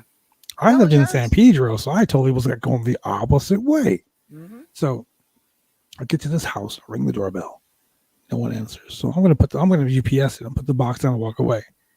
I ring the doorbell and I don't hear anything. So I put the box down and I hear someone say, "Wait a second." And I come back up to the walkway. This dude opens the door. I swear to God, dude, bleach blonde hair, fucking eyeglasses on, and a tank top. It said Venice Beach, right? And I'm like, it said Muscle Beach, Venice, California. I looked up, I'm like, dude. And I said it like a fucking mark, dude, you know you're Sting? And he was like, yeah, I know. How you doing? Isn't it like I want to say like isn't it true that like Sting he wasn't really a wrestler, like he was discovered like on a beach or something and At Venice Beach. And he was like, hey, you want to try this wrestling thing? Him and the All Warrior right. were power lifters. Power and team. Then, yeah, they got Yeah, sent, something like that. Yeah. they got sent to Memphis to learn over there in Memphis, and they worked with Jerry Lawler for a long time and Bill Dundee, and then they got sent back over. So it's crazy. Like he was such a nice fucking guy, like literally so nice. And then a couple years later, about maybe 15 years or so, I was doing a wrestling show, Wrestle Fan Fest. And it was at the Cow Palace in San Francisco. Mm-hmm. And it was like a huge show. Everyone that wasn't signed to WWE or ECW, just when ECW had finally like closed its doors. If you weren't at ECW, WCW, whatever, whatnot, you were just there. And WCW was, leasing their talent out to indie companies for like autograph signings, and Sting was there. And Is it wrong? Like I only liked Sting and Chris Jericho from WCW. Like I wasn't really like a big WCW fan. Really? Oh. Yeah. Interesting fact. I really was not a big WCW fan. I was always watching WWE, but WWF at the time. Mm-hmm. Really? A lot of people, and when Sting came to WWE, they were like, well, who the fuck is this guy that everybody is so excited about? And I'm like, dude, that's Sting. Sting. It's Sting. Fucking Tony Schiavone, I swear to God. So let's go. Let's get to this main event. We're talking about Roman Reigns, Edge, and Daniel Bryan.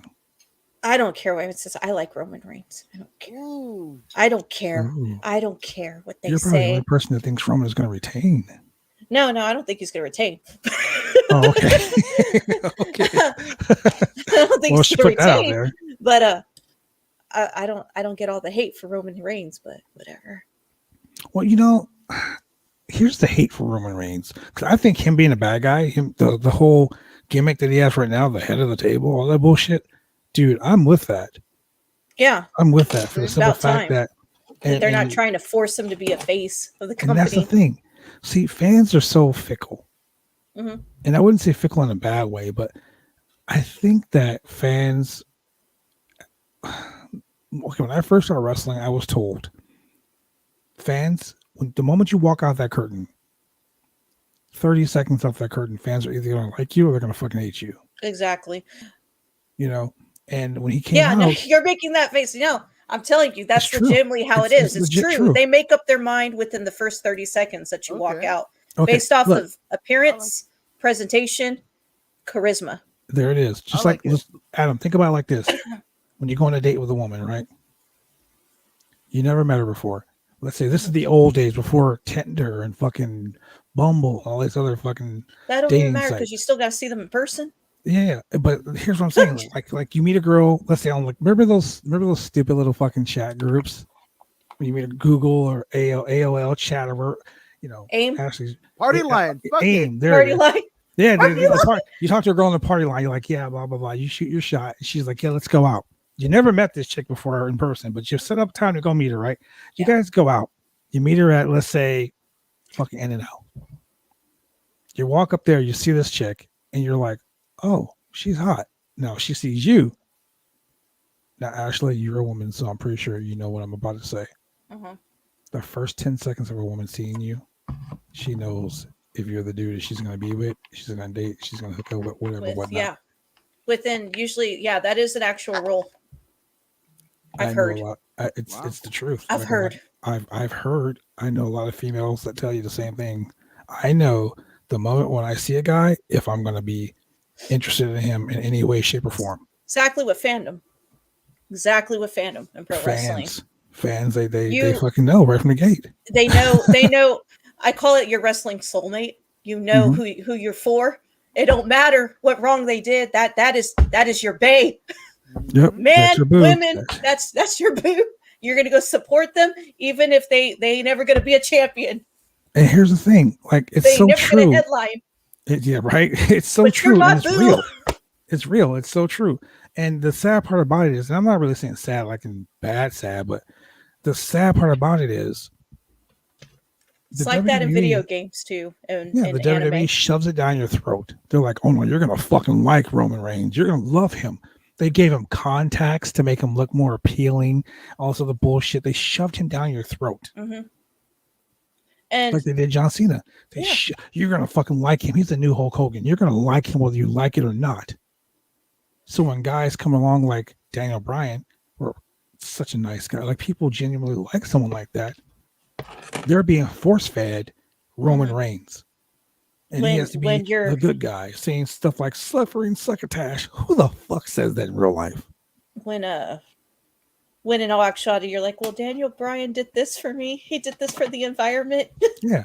Daniel Bryan gave me the signature. And I didn't ask him. It's like kind of like that. There it is, So I remember when back in the day, I was so excited to see Daniel Bryan. I remember. This was like, because he was in Ring of Honor, like at the time. Well, he had, there was a house show like in my hometown, and they, of course, did like, it was like a weird time where they were filming SmackDown. It wasn't live. So they had the house show, and then they would film 2 hours into it, which was SmackDown. Yeah, and Daniel Bryan opened the show, and nobody cheered for him except for like me, my sister, and the 3 drunk dudes in the back. We're like, it's Daniel Bryan. He's all in the back, like, I see you, thank you. Well, we had pretty close seats. We're like, it's Daniel Bryan. Yes, like we were going like this, and he was like so happy, and he was just so happy to come out. But that's actually true. That was like the first time I saw Daniel Bryan in person, and I didn't even know that he was going to be in the house show. I was like so excited. It was just me, my sister, like the 3 dudes behind me, because I guess we watched Ring of Honor. Everyone's all like, everyone's like, "Who the fuck is Daniel Bryan?" Why is she going crazy for this dude? Who the fuck is that? Bitch, that's the American Dragon. That's the American Dragon. Yeah, damn right. How Oh, dare man. you? That's Y'all right. would y'all would feel different if this was Nigel McGuinness. Oh, And look at this. This is right here. Look, Roman Reigns only had his family, his looks at the beginning. He was as interesting as a wet paper bag on the mic. mhm. It's a good That's thing why he they put him got with Paul Heyman because he the got same no way. manager. He needed a manager. That's why they gave him Paul Heyman, the best mouth in the business. My shit isn't even about him talking. Fuck the talking. I don't give a damn, right? Like it's about okay. You wear the shield, right, for all of its pomp and circumstance and everything Mhm. like that. The Mhm. the theme entrances were shit, right? Dun, Their dun, gear dun, was dun. shit, right? And Roman retained all of the other ones. And I'm not saying Dean Ambrose now John Moxley is, music was any better. It literally, if you had like one too many burritos and it didn't agree with you, that's what Dean Ambrose's fucking thing, sounds like, right? And then, you got Seth Rollins over here and his theme song still, it's just a remix version of just like what happens if you take acid and go on the tilt-a-whirl. It's not good. It's fucking not good. I Right? think who's the match with? It's Reigns. It's Reigns versus Edge. Edge versus Daniel Daniel Bryan. Bryan. Right. I think it's going to be Edge to win. Yeah. Okay, so 100%. you think Edge. Adam, you Mhm. think Edge, right? Yeah. Okay, so I Don't think sell Daniel Bryan. punches. Don't sell punches in a damn bulletproof vest. Damn you! I right? think Daniel It Bryan's going to win for the simple fact that he's going to either pin Edge or Edge is going to pin him, but Roman isn't going to be pinned. Roman is being super protected. Oh yeah. Super Mhm. protected. Now, I can Oh, yeah. that can go one or two ways. One, Edge can win the title and then job the title back the next night on Raw. Mm-hmm. Daniel Bryan can win the title, keep the title all the way to the next pay-per-view. They're pushing Daniel Bryan so much. He tapped out Roman. He tapped out Jey Uso. He's, he beat Edge up pretty bad, Mm-hmm. But the whole Edge thing is Edge is the quintessential underdog because he won. He came back from a broken neck. He won the Rumble. Excuse me, didn't Daniel Bryan do the same fucking thing? Mm-hmm. Yeah. Right? Facts. So we talked about this before, but this is, was it WrestleMania 30?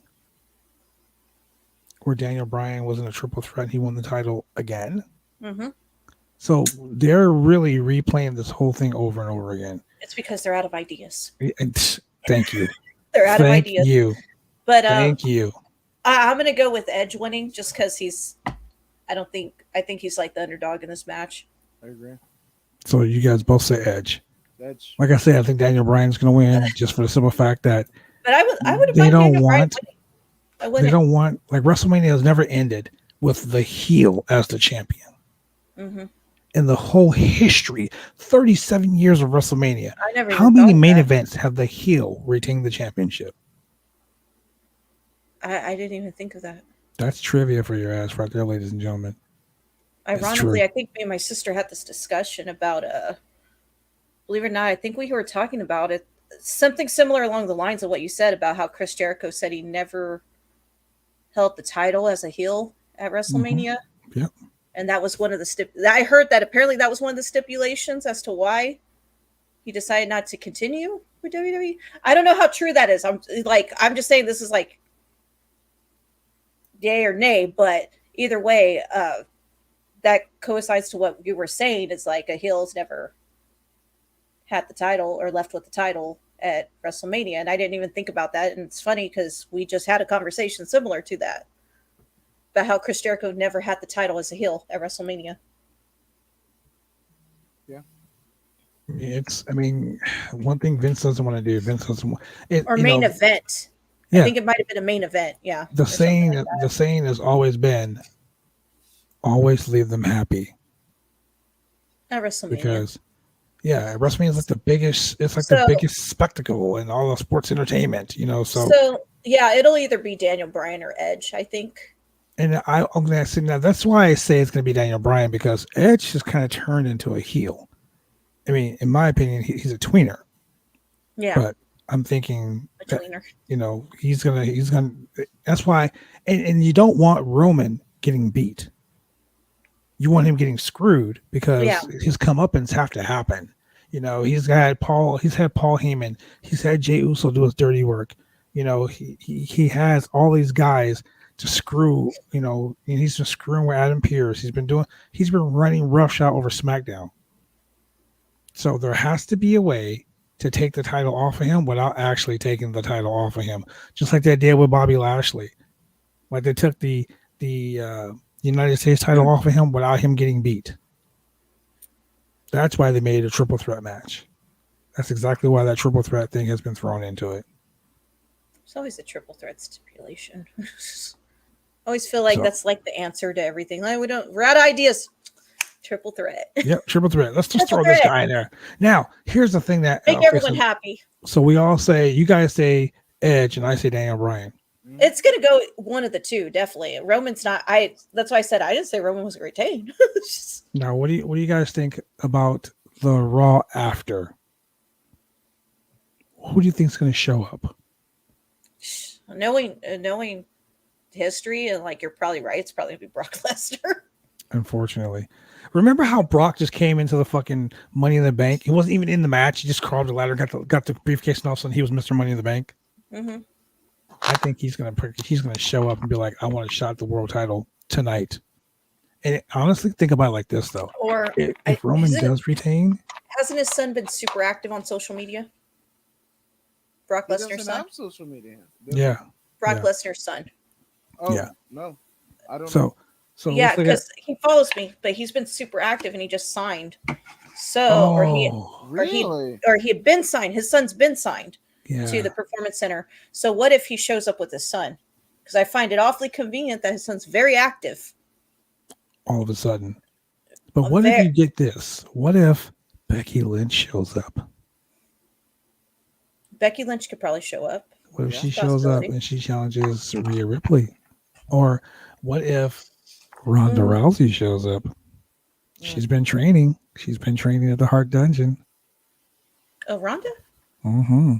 She's been training. Natty, she slipped and said it on Twitter one day. She's been training. So you got those two. Now, here's the big thing. What if both of them show up? Yeah. What if they both show up? JB says Keith Lee shows up. Maybe. Yeah, I can see that. Okay. But NXT TakeOver Stand and Deliver Night 1 featured a match that might be a telltale of what's going on, because I think we had Adam Cole and Kyle O'Reilly, the unsanctioned match, right? Mm-hmm. So what if Adam Cole shows up on Raw? Just saying, I think that might be the thing. And I know the match that people were waiting for, which I kind of predicted, Shawn Michaels, Razor Ramon, when they had the cruiserweight championships between Jordan Devlin and Santos Escobar, being a ladder match. Yeah, I kind of knew that was going to happen too. But like I was saying, you're a lot better at seeing that before I am. I was like, I didn't see that really, but. Well, that's because I've been wrestling 28 years. That's why I said you've already thought of it. You've already thought of it like ahead of time. It's one of those things like back in like when I worked in the comic book industry, like I had talked to like this very well known artist. It's Jerry Ortway.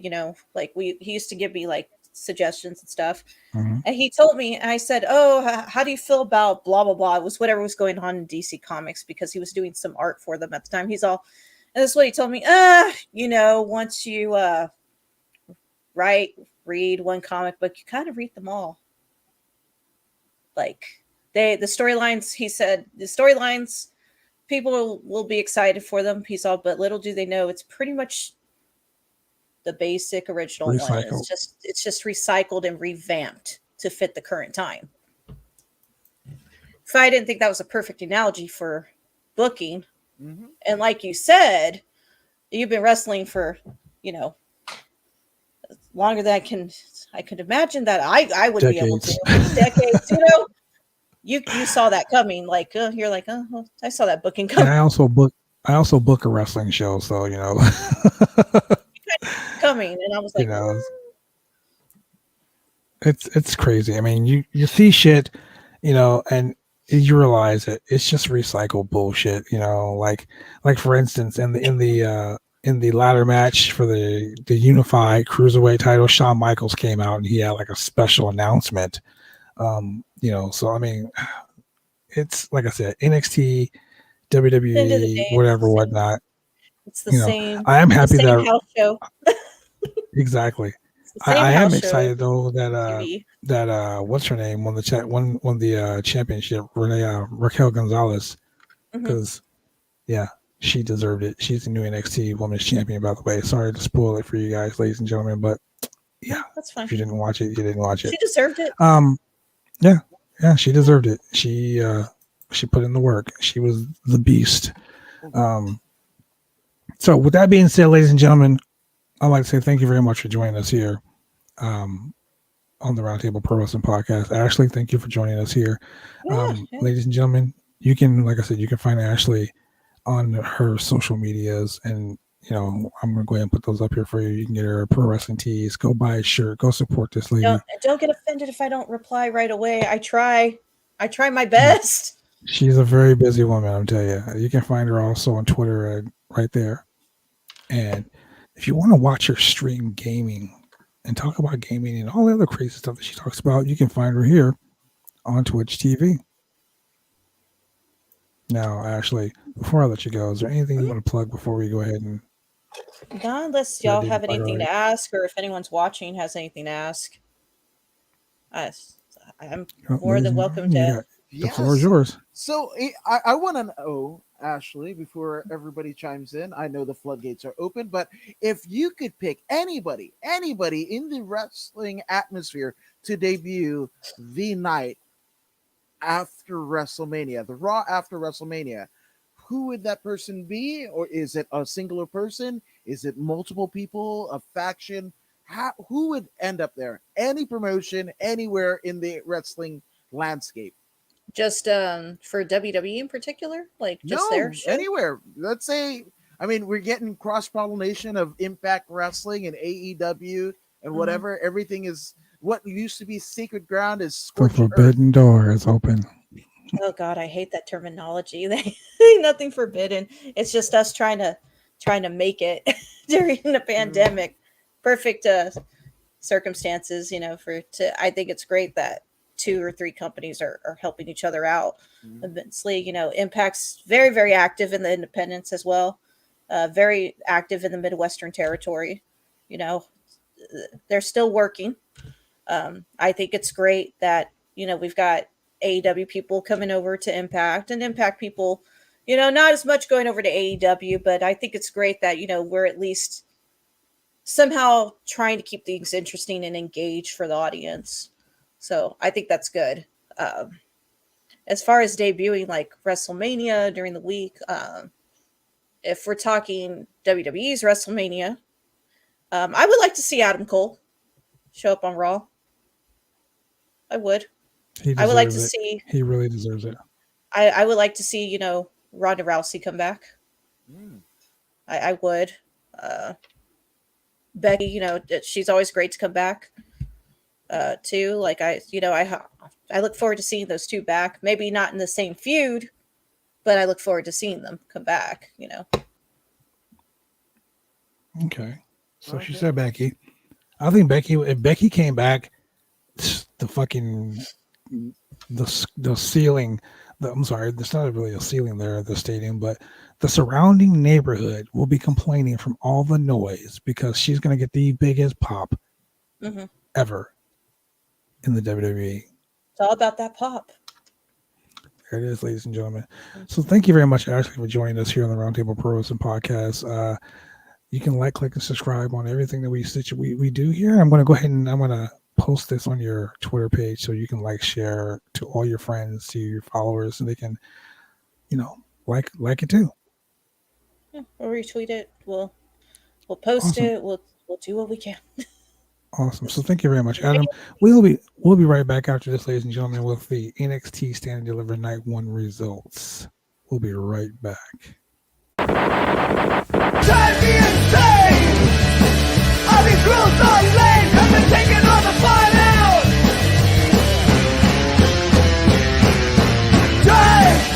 Drive me insane! All these rules are lame, have been taking all the fun out!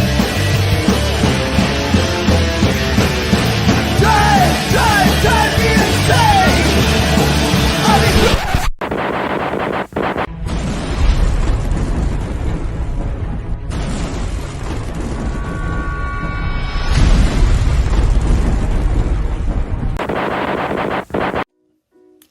When you want to get your hair cut, you go get your hair cut right. You head down to Big D's Barbershop. Big D's Barbershop, Vancouver, Washington's best and brightest.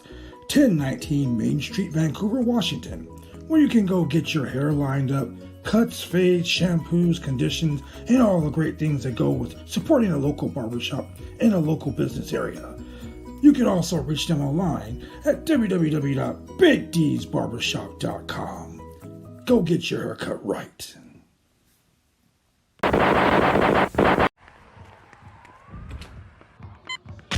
These are more than just the sounds of a safe place to go after school.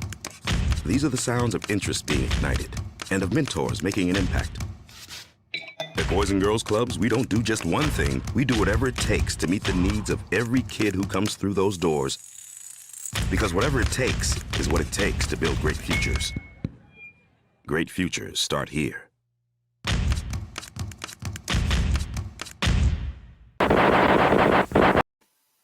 And we are back live, ladies and gentlemen. Thank you for joining us here on the Roundtable Pro Wrestling Podcast. It's your boy, the franchise player, Double B Bad Blood, with Adam, according to motherfucking Woods, here with the drumsticks. Apparently, he's going to be part of the Nigerian drum line. Yep, that's exactly it. I might be booking a trip out to Florida right now, right after this podcast, to participate. Get all Wakanda out, and let's do it. Come on, let's go. Your Nigerian Nightmare. Hell yes. Let's go. Wakanda forever. I'm from Fiji. So, that's a different deal. We have a big from Canada, so big stick that we bang on. And it's called a lolly. So we're gonna bang on the lolly. Hell, why don't we have a lolly drum match thing? Whatever the hell. Are we gonna see the Sting? Right, the Sting drummers. Are we gonna hire those guys back and gals back? I don't know. This is weird. It's all weird. So weird. So let's talk about NXT TakeOver Stand and Deliver. Yes, NXT always has an amazing show. Let's start from the top. Zoe Starks. She defeats Toni Storm. Toni Storm is a legit vet. I love this match. I love the whole thing. And the NXT for me, week to week, they just knock it out of the park. That's NXT UK, which I don't think gets a lot of love. Zoe Stark is on the scene, came out like a firecracker. Her whole run has been great. These two gals, again, you forget that they're women, right? Mm-hmm. They're just impeccable pro wrestlers, and that's what I want. And that's why I love NXT, is because it's not a chore to watch NXT. It's like, it's not, NXT is on. It's awesome because it's the wrestling that we grew up watching. It's nice, succinct storytelling. It's so different from WWE. Absolutely. It's so different. Absolutely. I almost don't want anybody from NXT, and we're seeing in the instances of obviously Ember Moon, Finn Balor. It's not always sunshine and roses going up top to the main roster and what have you. And if you can manage a deal like Shinsuke Nakamura, he's almost like the Lex Luger of NXT, where you can get a big money deal and everybody's looking like, oh, I can do that here. Exactly. So Zoe Starks and Toni Storm couldn't have thought of a better way and a better match to start off the first night of TakeOver. Both professional wrestlers who happen to be women just put on a show. I'm a fan of both of them. They're incredible. Zoe Starks getting the win. It gets better though, because not only did Zoe Starks get the win over a former NXT UK Women's Champion, Yeah, absolutely. That's a big win for her. And that might be a signaling, and I hope it doesn't Yeah. happen because I love Tony Storm in both NXT UK as well as NXT. But this might be the kind of swan song for Tony, and she goes up because you She remember, might show up on Raw or SmackDown. She might go to absolutely. challenge. It made Tony Storm versus Rhea Ripley for the women's title, and Yes, that would be good. Or even absolutely. Tony Storm versus Sasha Banks or Bianca Oh, Belair. let's go. Come on, Man, take book my it, money, Bad Blood. please. Damn Take it, my I money, want it. please. Absolutely. Twice on Sundays. I can't wait. But Man, I love the way that Zoe Stark has been presented. You know, she's like a major threat. I can just it's so great, and I'm glad this kicked off the pay per view. It's a big win for Starks. I love the ring gear that she rocks. The color patterns are awesome. hmm Tony Storm is always just rocking out in a different way than Rhea Ripley, but I just love the presentation, love the match. They gave it their all. This was their WrestleMania, and you felt it as a viewer. The people at the Capitol Wrestling Center, as well as us at home, it felt like a big time match. Even hmm starting what most people would think is a curtain jerker match. No, it wasn't a curtain jerker at all in the slightest bit. So I love it. Zoe Starks really isn't all that old. I mean, she's from Utah. She started wrestling in 2013, man. Mhm. Cheerleader Melissa and Tom Howard from UPW, Yeah. Allison Danger trained her. I remember when she was Lacey Ryan. But she's there. She's doing the most, man. She did it, and now she has got a major win. A major win. Mm-hmm. Now let's talk about Pete Dunne and Kushida, a pinfall submission style match. Oh my god. Another great match. I love, and there was the little details, right? And hmm I wasn't so much. I love Kushida's gimmick in New Japan. I love Back to the Future. It's one of my favorite Time movies of splitter, all baby. time.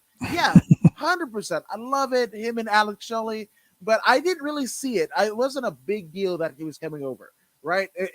Because we've already had Nakamura, who to me is my favorite wrestler of the last 10 years, like bar none. He's just amazing to me. But Kushida, the small details, right? Where, you know, uh, basically Pete Dunne, goes up and does the back rope flip, like almost like a la early old school Brian Danielson, whatever. hmm He does Davey that. Boy Smith also, Yes, or Dynamite absolutely. Kid used to do that. Yes, for Dynamite Kid. Dynamite. Yeah, Dynamite.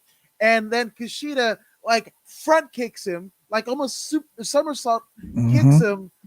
Like it was just the small little details. And even though, and even with it, it reminded me almost of Arn Anderson and Tully Blanchard, the Brain Busters, where they would work a hold. That's hmm exactly what happened. And even still, the dastardly Pete Dunne still etches out a win. Again, classic storytelling, classic pro wrestling. It's good. But don't send them to the main roster because it'll get fucked. Never. Just pay them the money. Come on, Paul Levesque. Pay them the money. They're worth it. I Keep believe them they're there, worth it. man. Keep them in NXT. Absolutely. Now, the next match, a gauntlet eliminator match, to earn a shot at the NXT North American Championship. Bronson Reed won that. Here's the thing, man. I don't want to down anything or anyone, but LA Knight, formerly of the NWA, formerly of UPW, formerly of SoCal. I mean, this guy has the goods, man. He's great on the mic. He's great. He's a fucking amazing worker. He has the physique. He has the look. You bring him in NXT. You bring him on the pay-per-view. He comes on the pay-per-view. He cuts him off. He's like, "Let me talk to you for a moment." He fucking gets it in. Then you job him continuously. You know what? I didn't see it that way. Because there were times where like Mr. Perfect would get, the bump that it would take and do like a That flip in the 360. corner, yeah. Yeah, like again, that to me shows greatness. It shows greatness. I thought that LA Knight was over. The fact that he came out talking smack, talking all that type ahead, and then Jonah Rock, or what's his face, Barnes and Reed, Mhm. kicks the crap out of him and everything. He was the fall guy. he knew his place. He played it well. I mean, You know, yeah, and I he thought it did. was absolutely funny that both Bronson Reed as well as LA Knight didn't even get their gear off before they got attacked. And I was just, and there was new gear. It was new Right? gear for Brand the new both of gear. them. You know, so I love. There was nothing I disliked about this match. And actually, just as a little bit of a pause, because I don't think we hit it, we had a debut, and that I am absolutely happy with, because I used to get crapped on for liking both pro wrestling and MMA. But in Joe Rogan's estimation, the greatest combat sports commentator, bar none, Jimmy Smith, formerly of Oh, Bellator, yes, that's right. formerly of the UFC, he made his WWE debut on the pre-show. Shout out to Jimmy Smith. I mean, we're living in a world where CM Punk is commentating CFFC, where a guy literally gets his finger ripped off at the ECW arena. We're living in a world where, again, Jimmy Smith is here, right? That one championship is on TNT on Wednesday night. Also, AEW. Like, this is a wild and crazy time. It's weird. It's almost like Steve Martin-esque, right? It's just a wild and crazy time. It's great to be a professional wrestler, and it's really great. I'm talking about really great to fucking be a fan right now, because, man, shit is popping off, ladies and gentlemen. You like cages? You like rings? You like storytelling? It's happening everywhere. You like hard-hitting matches? I'll tell you. Yeah. MMA has some hard-hitting matches. But I'm going to tell you, Adam, this is up your wheel. This is in your wheelhouse. This is your shit right here. Walter, the NXT UK champion, versus Tommaso Ciampa. Two of the most hard-hitting SOBs in the fucking world, man. That match, look, my chest hurts. Mm-hmm. I wasn't even in it. I was nowhere near that match. I was sitting at home in Portland, Oregon, watching it. My chest hurts because they beat the shit out of each other. Mm-hmm. Yeah, and it almost seemed like they wanted to one up the Ilya Dragunov. The violence. And that, to me, in terms of Walter's presentation in WWE, that is the benchmark. Him and Ilya Dragunov, go back and watch it. You'll thank me later. Okay, right? I will tell you, I thought that match was the most violent match I've seen in professional wrestling. I've seen a bunch of crazy shit. Yeah. Exploding ring matches with like Leatherface and FMW. Yeah. I've seen like real, not the shit that happened in AEW a couple weeks ago, legit exploding barbed wire death matches where people were hurt. I've seen a guy's ear get ripped off. I've seen a guy get 75 staples in his shoulder from a barbed wire bat being stabbed through his arm. I've seen the craziest shit. But Walter versus Tommaso Ciampa. Yes. Jesus Christ. Yeah. Say wrestling's fake. I dare you. No, not at all. There was a part that I cringed when Walter hit the powerbomb on Ciampa and basically like crunched him up, like literally like dog piled him over. In MMA and jiu-jitsu, we call it stacking. He stacked on Tommaso Ciampa, who is the smaller guy of the two. Damn it, you didn't know it because he filled out the space. Like they gave each other, it was tit for tat. This was a fight with wins and losses. Wins and losses matter. No person giving a quarter. They were going to give you their all. To me, I think they put the NXT UK Championship much like the Ilya Dragunov, fight with Walter. Yes, it's a fight. It's not a wrestling match. Those two were fighting. Fighting. So I think it raised, to me, in my mind's eye, the true world championship in the WWE universe is the NXT UK title. And so to it is the NXT UK women's title as the NXT UK tag titles. You put those champions up against any champions in the world, and I guarantee you they stand up, Walter included. So shout out to these two. They fought, and they fought for your money. They fought for your attention. You didn't think it could get any better. Damn it got better. They raised the bar. Walter retained the championship with the violence, man. Not a chair in sight, no barbed wire. Right? Just two people beating the shit out of each other for the gold. Hard hitting. That's what you do. That's what it's supposed to be. That's wrestling when it's good. Speaking of championships, two other dudes that are really hard hitting lost the championships due to a forfeiture. And I'm talking about Pete Dunne's associates. How can I say this? Martin Stone and see, I know Tony Lorcan. I know Biff Busick and Martin Stone. Yeah, They're called something different. I was thinking of saying that, but I mean, anyway, they were the NXT Tag Team Champions, and I just tell you, man, those NXT Tag Team titles, they are a curse because people win those titles, they get hurt. It's like the NXT Championship, which we'll see tomorrow night. Legado del Fantasma versus MSK versus the Grizzled Young Veterans. Now, Grizzled Young Veterans, they are hard hitting. They are the FTR of this group.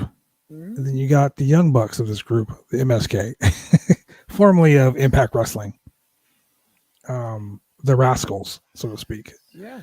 And then you got Legado del Fantasma, which is, they're a great lucha tag team. This triple threat match for the tag team titles, MSK literally just came on the scene like 5 months ago from Impact Wrestling. Yep. They immediately walked in, won the Dusty Cup, and now they're the tag team champions of NXT. It was a great match, a lot of high spots, a lot of crazy bumps, just like you would expect. But we have NXT tag team champions MSK. Yeah, must see kids. I'm not mad at this match. This one there was the crazy bump with the Santana duo, the Phantasma duo, that one came off of the top rope and then one, like, they pancake each other. One came through the ropes like tope suicida style, and then the other one, like, it was that in a business that it's almost like the bare naked ladies. It's all been done before. That I had never seen anything like that. And there was, all these guys, man, all these guys, they were just it was crazy. It's the shit that they did. Like Young Veterans, I would even say they were also, you said FTR, but FTR, the genesis of that version of a tag team, maybe the Andersons of old, but definitely the WWF version is the Brainbusters, Tully and Arn. So the Grizzled Young Veterans are the Tully and Arn. And I wasn't too, I love NXT UK. I slept on them. I completely slept on them. I was just like, these two, I was quoting Bianca Belair. You don't go here because you've got one guy, completely different persona. You've got James Drake, completely like kilt, but like ska, steampunk, whatever. It just went oblong. They have meshed so well over the last year and a half. It is, and it's a reason why they're not just in NXT UK, but they're here in the States. And I'm glad that they're here in the States.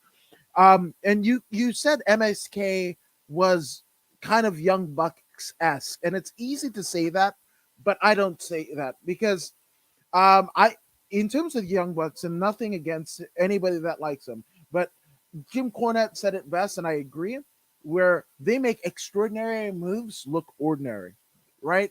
Like any one of you take like the first three moves that the Young Bucks do in any given match, those are all finishers. Specifically, the last 3 minutes of a Young Bucks match.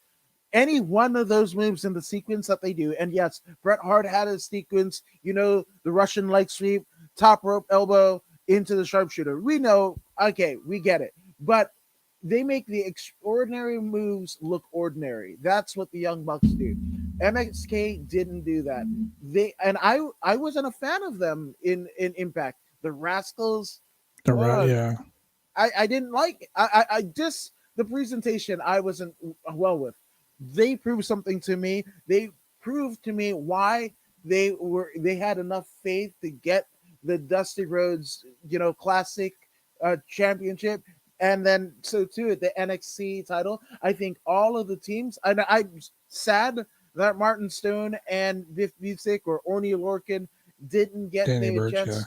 Danny Burch didn't get a chance to defend the title. I would love to see, and it might have already happened. Maybe I slept on, mainstream NXT watching NXT UK, but I would love to see like a best of 3 series with Orny Lorcan and God, I'm going to call him Martin Stone again. Danny Burch. Danny Burch.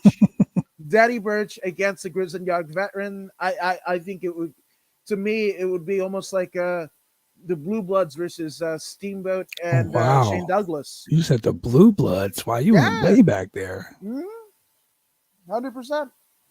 100% Blue Bloods all the time. Reeling regal. So I just love this match. And if this is supposed to be the new age tag team wrestling, I like where it's going. Less Young Bucks, more MSK, the Phantasma duo, the Grizzled Young Vets, and even the missing Birch. Danny Burch. So I just love it. I love where it's going. I like it. I love it. Can't get more. And I knew this was going to happen. I knew MSK was going to win, and I'm glad it happened when it did. Amazing match. All right, I got you. Okay, so with that being said, ladies and gentlemen, the main event, the match that everyone was waiting for, and they main evented, ladies and gentlemen. They sure did. They main evented this show. Raquel Gonzalez and Io Shirai. Okay, Io Shirai is fucking awesome. She's awesome. But Raquel Gonzalez came to fight. Raquel Gonzalez came to beat that ass. Raquel Gonzalez is now your NXT Women's Champion. Yeah, I love this. I love this. Io Shirai doing the dive off the skull. There was so many awesome, like, I'm gonna say what that do they call her, the genius of the sky? Yes, she is. I mean, was talking about it this morning with none other than Big Femme Vader, Aisha Raymond, the owner of Fierce Females over in Scotland, and she's seen her. She's been on tours with Io Shirai, right? And saw the genius in action. That was her pick to win, and I could absolutely see why. And maybe they knew that Io was, gonna relinquish the title in some form or fashion. Maybe she's gonna show up on Raw. Who knows? Right. But the thing about it is, she never lost the will to win, and that's what wrestling, when it's the most pure, is what will to win. If it's not a title match or blood feud to get your comeuppance on your foe, then guess what? At least get a win under your belt to go to the pay window, because you can't pay your bills if you don't go to the pay window. If there's no championship, this is all of it. This is a blood feud mixed with going to the pay window, mixed with a championship main event title feud. As Dusty Rhodes would say, the pay window. Absolutely, absolutely. So we're gonna look at this, right, almost like how we looked at Bayley and Sasha at NXT Brooklyn. These two, if they continue the trajectory that they're on, as well as not sustain any major injuries, knock on wood that it doesn't happen, they are our gift to pro wrestling. Raquel Gonzalez is almost in a better version of Carmella, right? Carmella and her, they're a wrestling family, right? Paul Van Dale was a wrestler. Raquel Gonzalez, her dad a wrestler, right? But not known beyond the regional territory, the Texas. Texas and Staten Island respectively, right? So here is an instance where it's not like Charlotte or Natalia, wherever, where their dads. This is where the daughters, think about this, right? You want to talk about women's revolution, carving out a legacy for themselves. Yes, 100%. They have shined up to this point in their careers far more than their dads have, and they're women. This is something, man, women, child, LGBTQ, all of it. Everybody. You don't have to be whatever. You just love this. And look at this. Raquel Gonzalez, she lost the first round of the fucking, the Dusty, the what do you call it, tournament the first time. You're right. The cruise, the what do you call it? Mae Young Classic? The Mae Young Classic. She both times. She's been in Mae Young Classic twice. And she's lost the first round both times. And now look at her. NXT Women's Champion. Yeah, absolutely. And I almost think that with the Mae Young Classic, it's almost like American Idol, right? Or winning one of those shows where, like, you don't want to win because you kind of get locked into this weird contract, right? Yeah. And you want to place, right? Top 5, top 10, right? And that's, I think it's happening the same way here because I mean, Toni Storm, yes, she's the NXT UK championship, but in the lexicon of the WWE universe, she hasn't won the big one, right? So there's that. And then Kairi Sane is no longer with the company. Those were the two winners of the Mae Young Classic, right?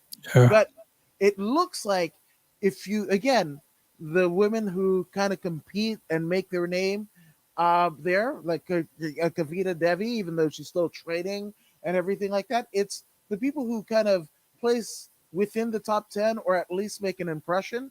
Those are the ones that are having lasting success.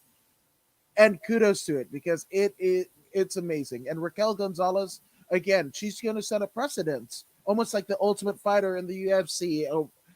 Again, what you can do when you win or are in the Mae Young Classic, right? We're going to look back at footage of her on the Mae Young Classic when she's basically getting inducted into the WWE Hall of Fame, which again, in this trajectory that she's going, she will be there. I guarantee it. Absolutely. And we're going to be looking like this, like people were looking at first season of American Idol at Kelly Clarkson, all bubbly and whatever. It's completely Right? different. Yeah, 100%. So again, I loved it. Great match with both ladies. This is the benchmark. This is, to me, out of the 9 days of WrestleMania, right? Oh my God, 9 days.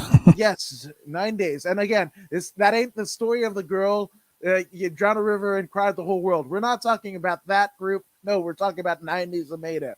Holy hell. But this is the benchmark. This is what NXT TakeOver Stand and Deliver Night 2 is going to be put up against. And boy and girls of Night 2, you have your work cut out for it. Oh my God, yes you do. This is the Yes, you benchmark do. as of right now. Like, you don't have any idea, ladies and gentlemen. This is going to be crazy. I mean, if you think, Tommaso Ciampa and fucking Walter.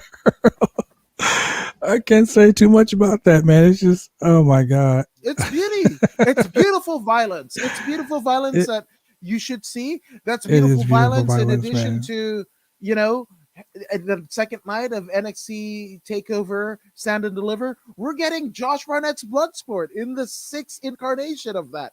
So I can't wait. That's right. Beautiful violence everywhere. That's when it's good. When combat sports, whether you call it MMA, boxing, pro wrestling, ring, cage, whatever, doesn't matter the rule set, whatever. That's when it's the most pure. That's when it's the most fun. Where again, people are putting everything in a display of wonderful violence. You are seeing masterpieces being painted in fists. Take away the paintbrushes, we've got fists and feet. And those are the things that are painting canvases across the WWE Universe canvas, literally across 9 days. I cannot wait if this is the start. Now, speaking of Stand and Deliver Night 2, Finn Balor versus Karrion Kross. Now, look, let's talk about that for a second because Karrion Kross never lost the NXT Championship, was injured right after winning the title.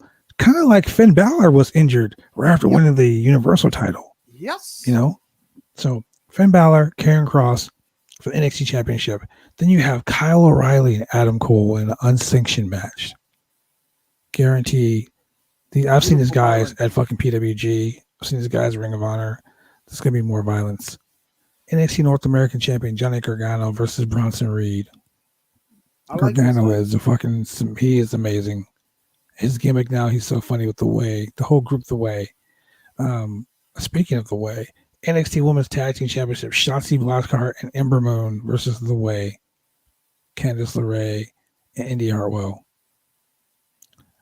Then the NXT Championship ladder match, Santos Escobar versus Jordan Devlin. Both of those guys. We're talking Razor Ramon versus Shawn Michaels. Both guys have claimed to the Intercontinental title. Both these guys have claimed to the WWE NXT Cruiserweight Championship. So we're gonna see some crazy shit. Some crazy shit, ladies and gentlemen. We're gonna see it. So tune in. I mean, night two of 8 of 9. Night 2 of Actually, 9, this ladies is- and gentlemen. with Hall of Fame, we're on night 3, so we're almost actually, halfway night. through. Okay, we'll go night 3. Yeah, we can go night 3. Night 3. Yeah, going But into it's crazy. yeah, we're on night 2 of 9 nights. So yeah, tomorrow will be night 3. It's gonna be fun. I'm looking forward to it. Well, yeah, we might come back on tomorrow night, ladies and gentlemen, to talk about the craziness that we got here. I mean, night 2 is gonna be crazy, and it's gonna be live at the Capitol Wrestling Center, Eastern time, which would be 5 p.m. Pacific time, 7 p.m.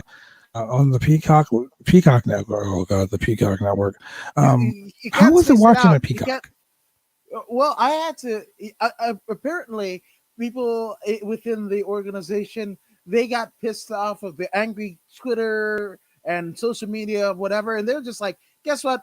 Fucking backload the damn thing. So I had to get a downloader and fucking download it. It was a fucking whole thing. And here's the deal. I don't know. Maybe it's just my Fire Stick, but I have to download it every fucking time. I thought New Japan World was like pretty troublesome. The fact that I have to log in every time, like whatever. No, I have to download the downloader app, put in the code, then download the Peacock Network, wait to it, whatever, then install, update, and whatever. It's literally 20 minutes, and I just say, fuck it. Let me just go on YouTube. So let's talk about what's coming up lately, because this is going to be outrageous, dude. Look, here's the deal. Wrestling was March 21st. WrestleMania is April 7th. WrestleMania is April 7th and April 8th. I mean, NXT Stand Up and Deliver, NXT the 7th and 8th. Then we got WrestleMania April 10th through 11th. Money in the Bank returns in May. Backlash is in June. Also in June 20th in Dublin, Ireland. NXT TakeOver Dublin. So to me, having NXT TakeOver in Dublin means that Karen Cross is not winning the NXT title. Finn Balor is, unless Finn Balor loses it and wins it back in Ireland, which would be crazy. July, Extreme Rules. Then in August, we have SummerSlam. Also in August, we're going to have Payback. September, we have Clash of the Champions. Hell in a Cell is in October. Survivor Series is in November. TLC is in December. That's the next list of WWE pay-per-views. So, yeah, why can't we get, NXT? Oh wait, no, I'm sorry. Great, yes, NXT in your house, Great Balls of Fire. That's what I want to see. I want to see a Punjabi prison match at Cyber Sunday. That's what I like. Jesus, like book it. Oh my God! It's just saying. I want here's the Please thing. God no. The Raw after Mania. This is what I want to happen. I want Okada to show up, right? Okada just to show up, and then whoever, it doesn't matter, right?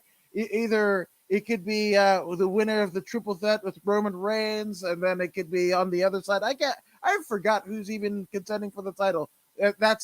It's weird, but I want Okada, whatever, to win one of the titles. I want Nakamura to win one of the titles, and they fucking beat the shit out of each other for like the undisputed King of Strong Style, whatever the fuck. That's what I want. Oh my God! Burn the whole fucking territory. Let's burn it down.